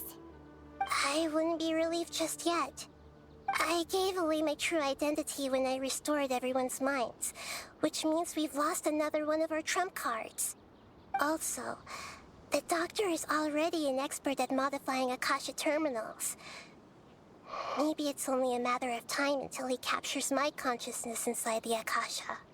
Would that mean you'd no longer be able to jump between minds? Then how do we stop him? He's still at the Academia, so it's possible he already started messing with the Akasha. Ugh, it feels like he's toying with us. What a nasty piece of work. Plus, the doctor's combat ability alone is apparently enough to make him worthy of being number 2 of the Fatui. We shouldn't give up hope just yet. Let's try to find another way to attack this problem. Actually, Nahida, how did you know we were trying to get to Party's DI? Have you been waiting for us? Yes, I have.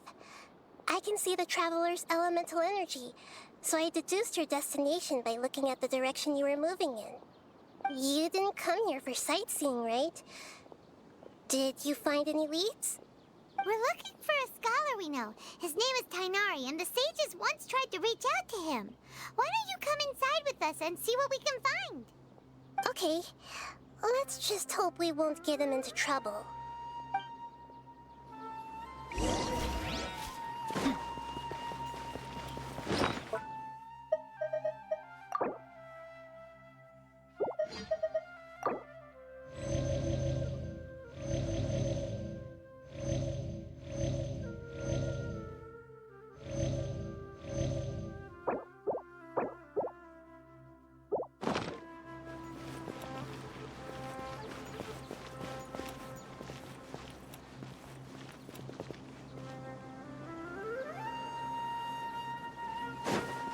Have you considered the possibility that there's something wrong with your projections? Results not match my original projections.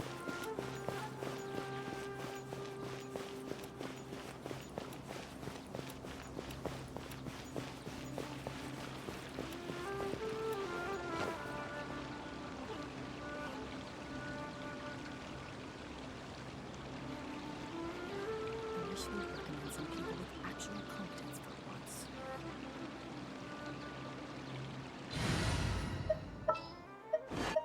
I'll scout ahead.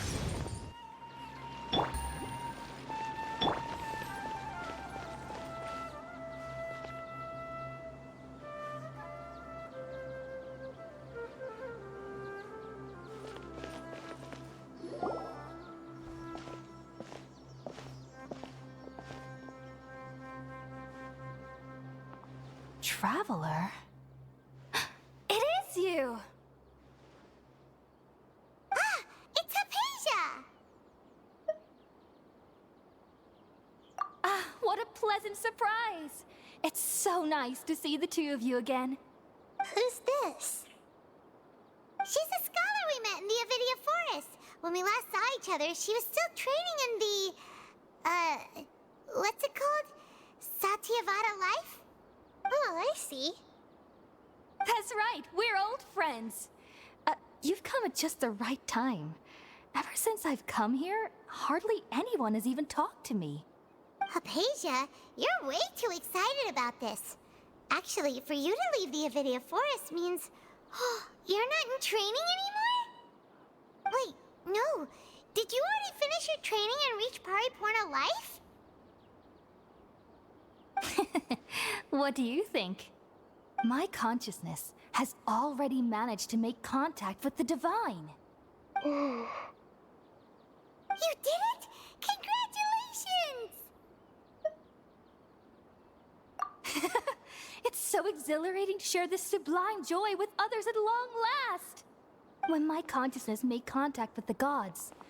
Ah, what a supreme and unparalleled experience that was.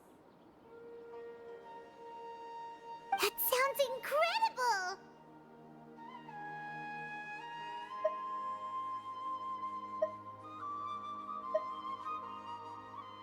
Oh, all right. Actually, please wait. I haven't forgotten my promise to you. Remember? I promised to help you understand what you saw from Irminsul once I gained deeper insights. My current self has not only gained true insight, but I can even help you establish a direct connection to the consciousness of the divine. You can do that? I've never heard of anything like that, but if you want to give it a try, I'll do my best to protect your consciousness during the process. Hold on. I brought some spirit borneal with me. This is still a crucial part of the ceremony. We're using that incense again? All right now. Hold my hand. I'll help you establish a pathway to connect your consciousness. Okay. Ready?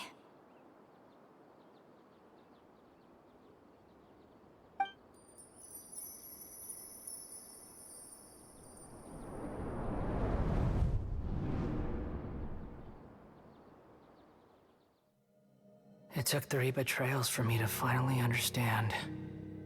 The world is just an elaborate tapestry of lies.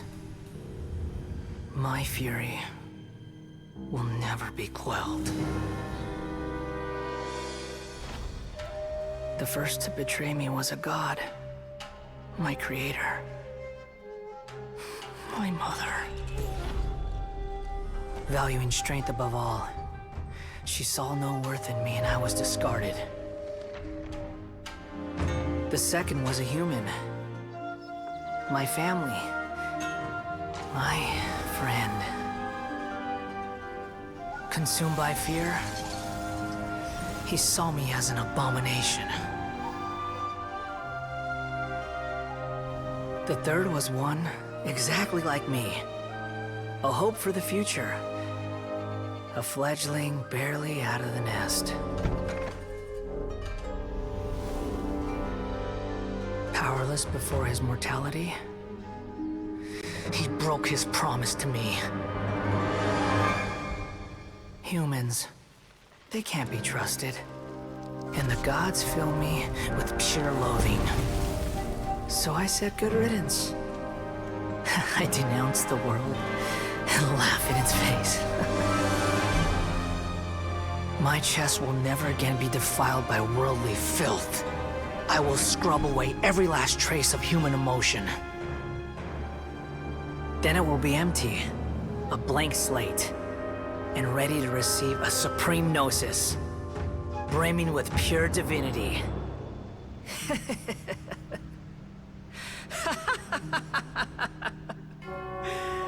There is no need to fear. The pain will be brief. Your era is coming to an end.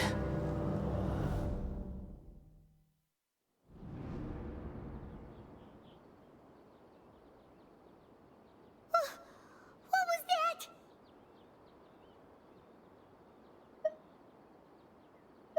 Did we actually just see the Balladier's memories? Everything matches what we know about him. But how is he connected to the divine consciousness that Hypatia was talking about? You saw it, right? You felt it, right? Such a majestic god! Such a noble will! Such sublime emotion! Alas, shame. If only that which beats within my chest wasn't a filthy mortal heart. Oh, great and merciful God! Please grant me forgiveness and salvation! Do you understand now? I'm afraid this is no periporno life, but rather... Ah! You! Why are you so mean to me? Why is everyone hiding from me? I found divine wisdom. Shouldn't I receive praise and honor? Haven't I uncovered that light in the darkness? Hypatia? That's how I always thought everything should be. Wait. Have I already lost my mind?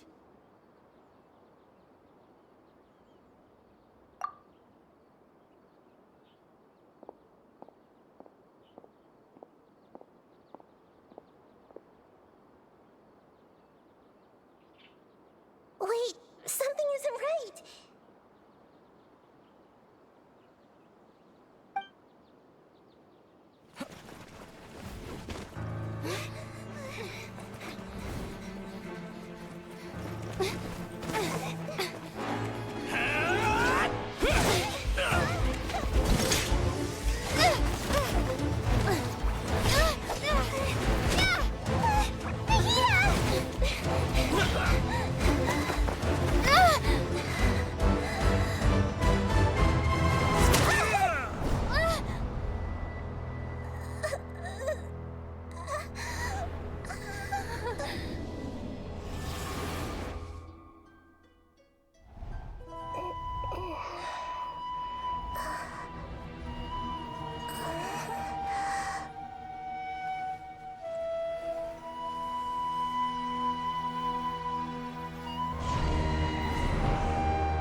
You're back!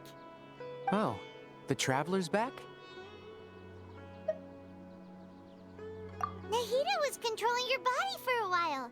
It seemed like she jumped over to you as an emergency measure right before the Catherine puppet was destroyed. After that, Tainari heard the commotion and came over. He helped us defeat the mercenaries and then he ran with us all the way here.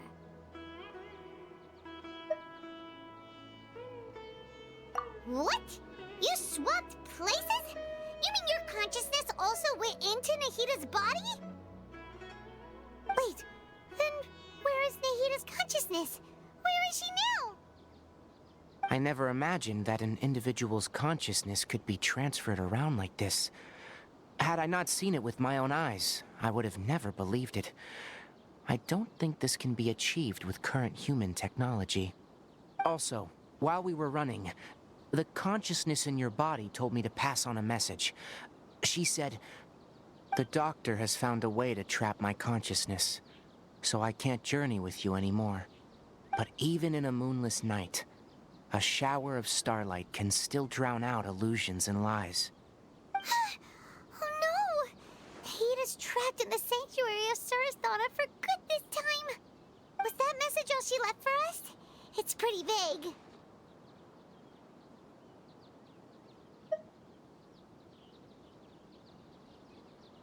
Oh, that makes sense. Since the doctor captured her, she won't be able to say anything without him knowing. She's being extra careful.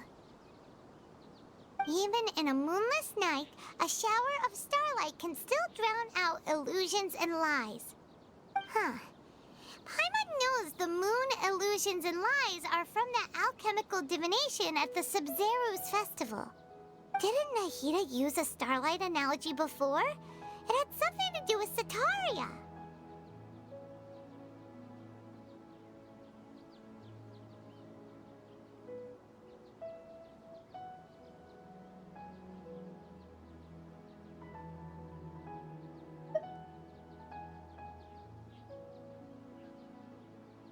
Oh, that makes a lot of sense. Huh. Do you think Nahida was telling us to go find help in the desert? But she isn't with us anymore. Think we'll be okay?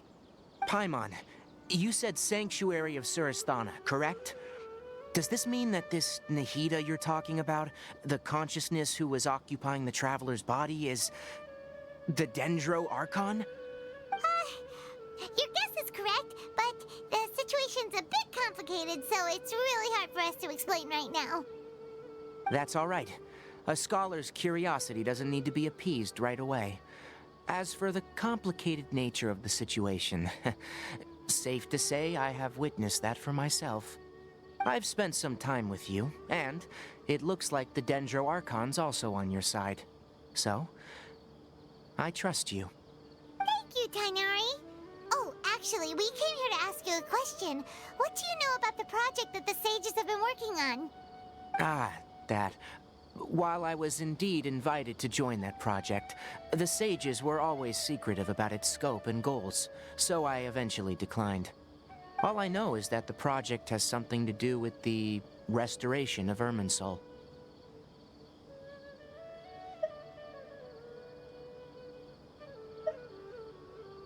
Huh? Did you see something when you were in Nahida's body? What? Do you have any evidence?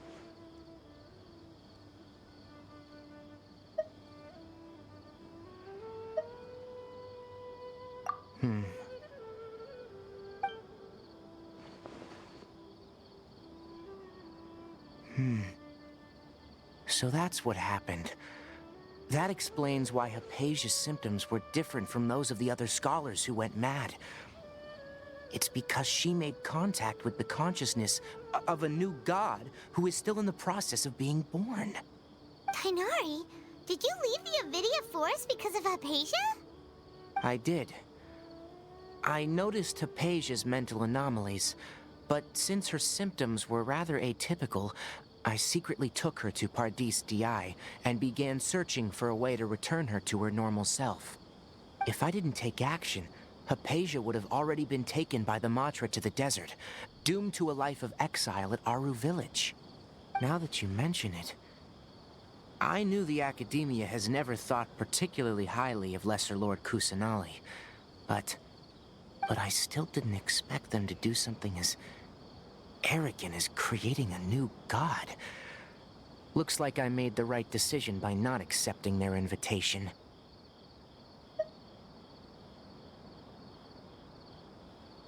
The Doctor and the Balladeer. We have 2 Fatui Harbingers in Sumeru. Sounds like we're in for a bad time. From your description, I don't think they've completed their project. There may still be room for us to intervene. But then, what is the connection between creating a new god and restoring Irminsul? Yeah, it feels like we're still nowhere close to figuring out the sage's goals.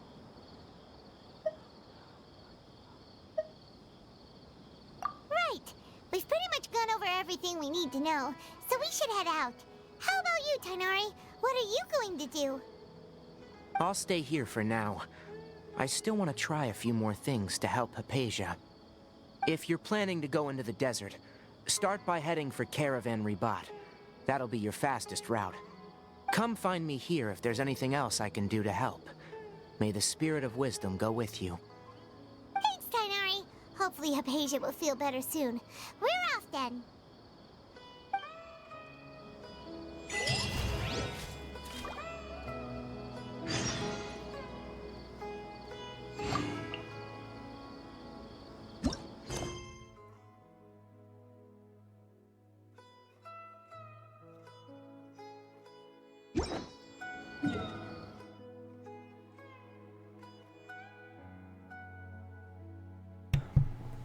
Alright, due to time, we're gonna have to stop here. Yeah. As much as I'd like to continue.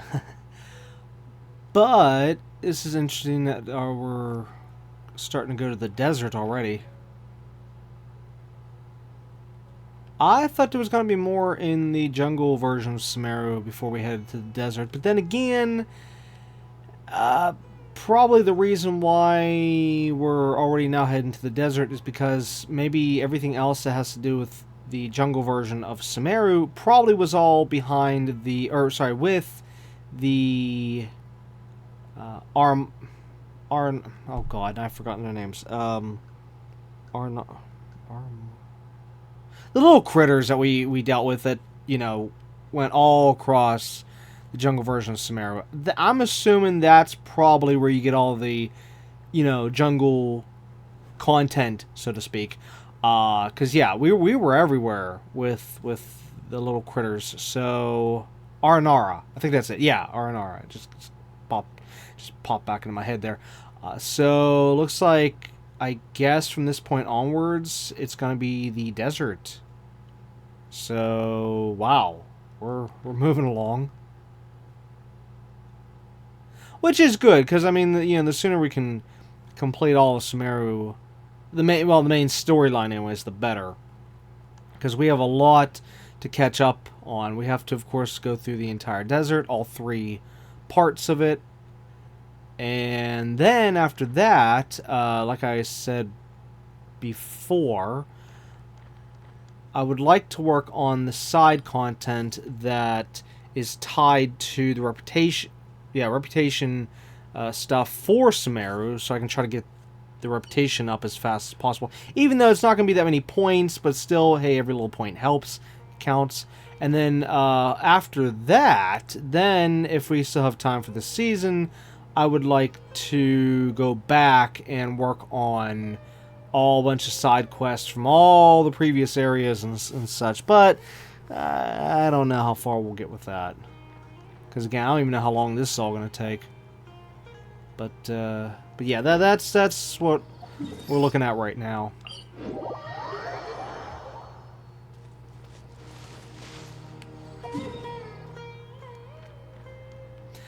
Which means I'm going to need to find a seat in the desert. Great. I've never even looked for a seat yet in the desert. Even though I've been through this area a little bit here and there. I mean, you figure I got like this up to 56, that to 52, that 27. So far, well, actually they would be higher if it wasn't for the fact that a lot of the stuff is actually, you know, like a lot of the chests and stuff, a lot of the areas is actually underground where I can't access. I can only access just a little bit of the underground. There is different points that are locked behind a door or such, like, yeah, I think this is one of the spots I can show real quick.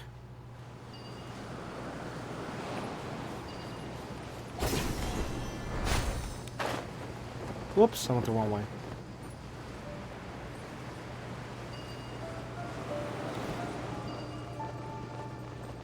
Time to scout. Like right here. This is a closed door I can't get through yet.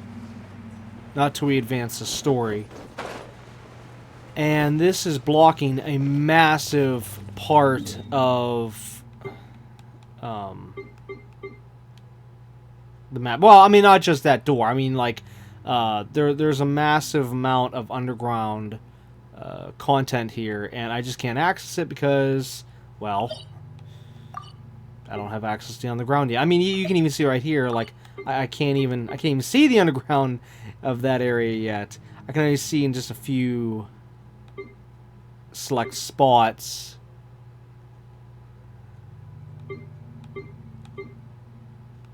Where I was actually able to access, but that's about it.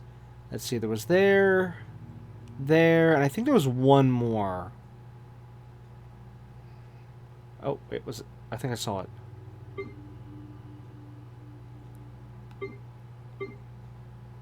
Wait, is it really underground? I don't remember that spot being underground.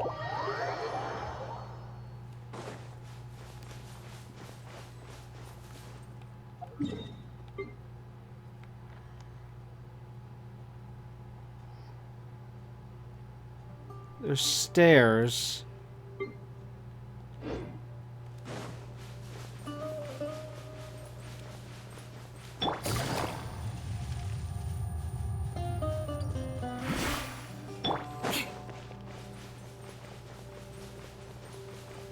Okay, so this one I have not seen yet.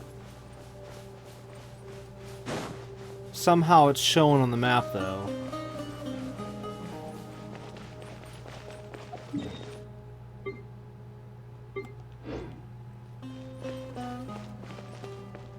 I'm guessing if we can go inside the building, the stairs are probably right there.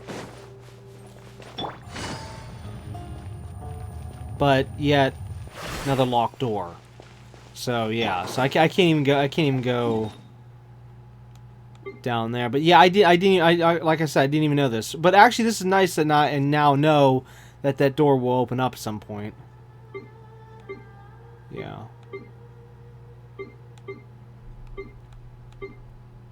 Oh, okay. Now I do remember this. This is just a small little thing you fall down into.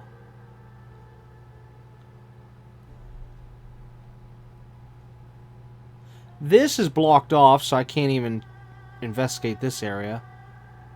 Well, you can go around a little bit on the top, but there's like a giant force field here, so to speak.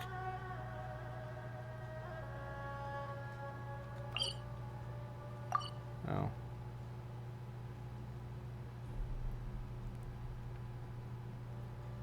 Oh, and then there's also another door there, as I have a marker, underground entrance, question mark. And then I can't even get inside the pyramids yet. Well, no, I take that back. I can get inside this one, because this one has the boss.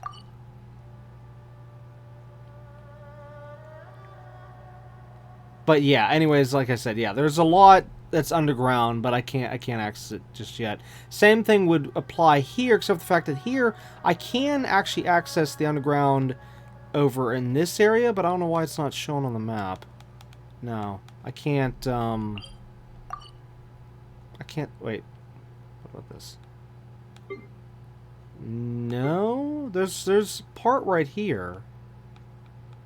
Okay, that's kind of stupid that they don't have the, this part of the map opened up on the, mini-map. Unless I'm just not far enough. Because, I mean, look right here. Okay, even though it's not technically underground, but it's still not shown on the main map. Because, of course, you can see right above, right here. Okay, but if we look around... That, I think, continues onwards. However, I haven't actually gone that way yet. I don't think. And then... I think this is a doorway. Oops. Nope, bad. Oh, there's an open door there. Okay, I haven't really been able to look at this area yet, for the most part. The only reason I was actually down here at one point, because of the... what do you call it?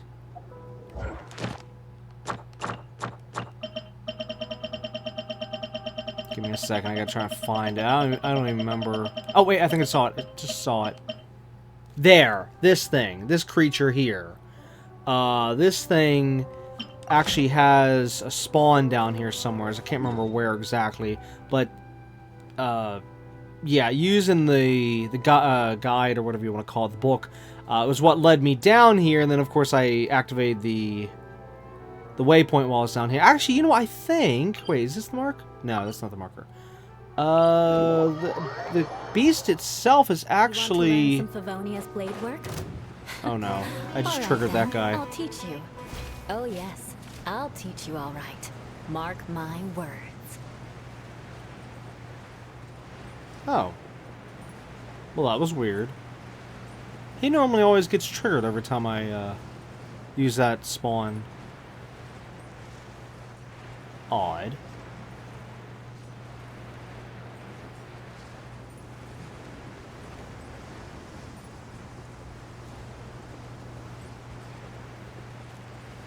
Sadly, though, this part is a bit of a run.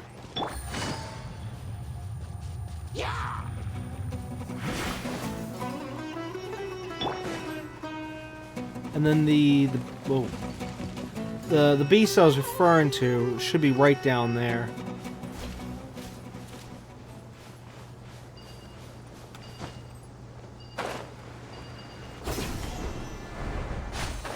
Oh, wait, what the heck? Whoa, where's it at? Wait, did I not go far enough? Wait a minute, something's wrong here. This is not right.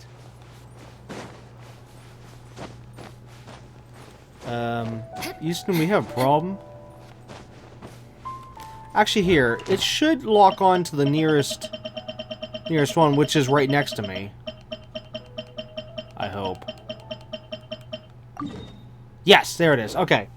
So... why... I don't remember going all the way down here, though.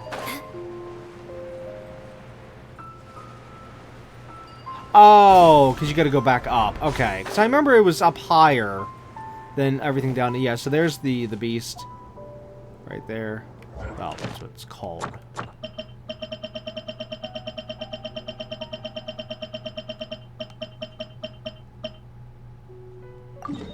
Oops, I thought it was going to unmark it.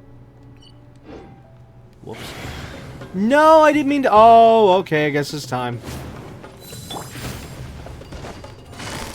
Gotcha. Take it easy. Embrace the ice! Game's up. Quiet now.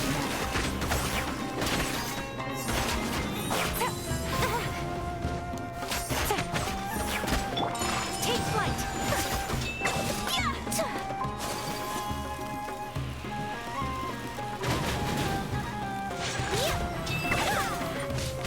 My apologies!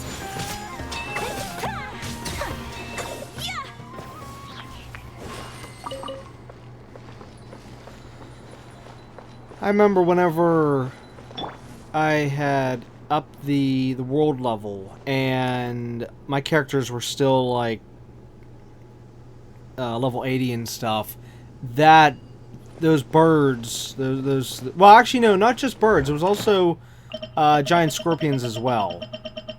So it's not just that bird, which is the thing I'm going after. It's also, yeah, the scorpion, but which I can't show from there. But they were really, really, really tough. I had to always rely on the ultimates and whatnot in order to take them down. But anyways, as I was saying though, so from there, because of the fact I wanted to open up the waypoint, I went into this cave a little bit more, which, as you can see, this should be on the map. And yeah, I don't know why it's not. It just shows the over area, and you can't see. And then now, of course, now I know there is... Oh, come on.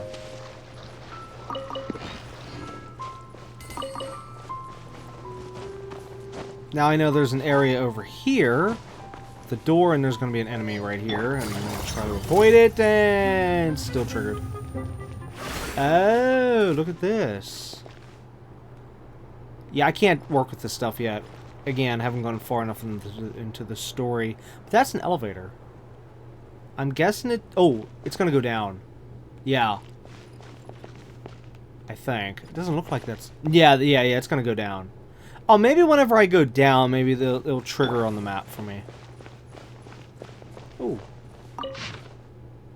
Okay.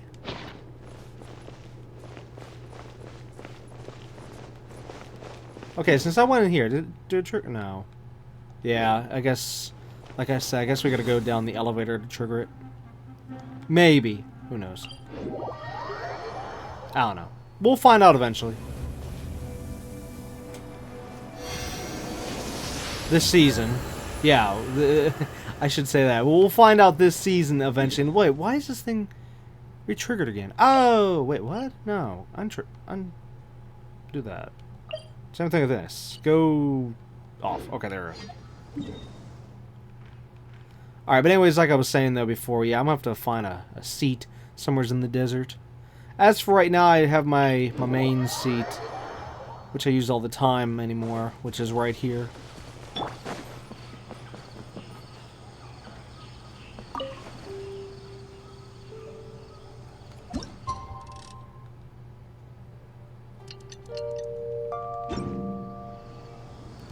And I can even... Oh, hold on. What's this?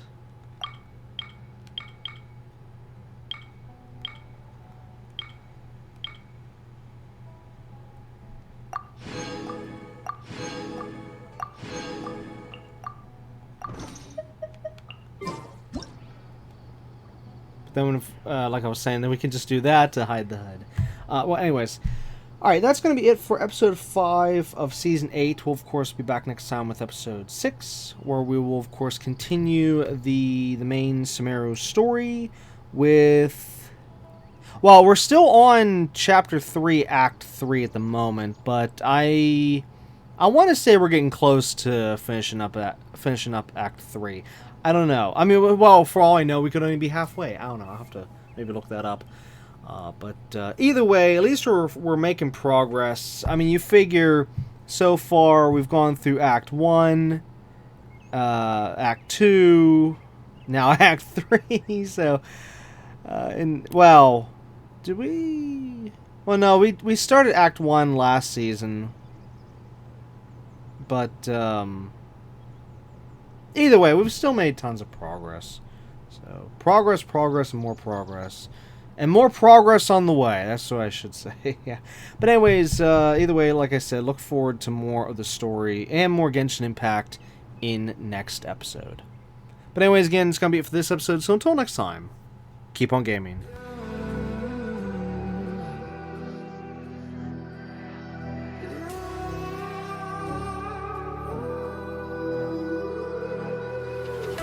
There's a distance between us. It's getting hard to reach out. Haven't seen you in seasons, but all I hear is your voice.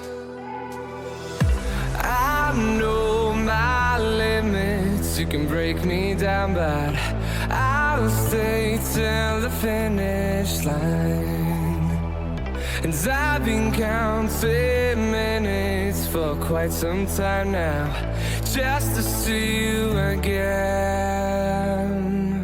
And I've been counting days to get away, to see you again, see you again.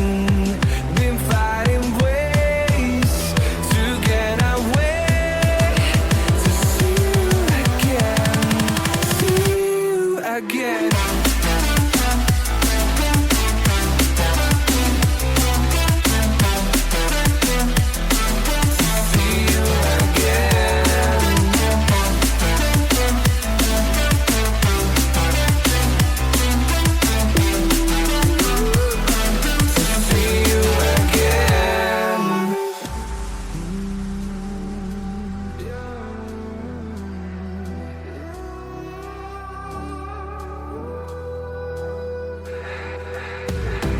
We got millions of reasons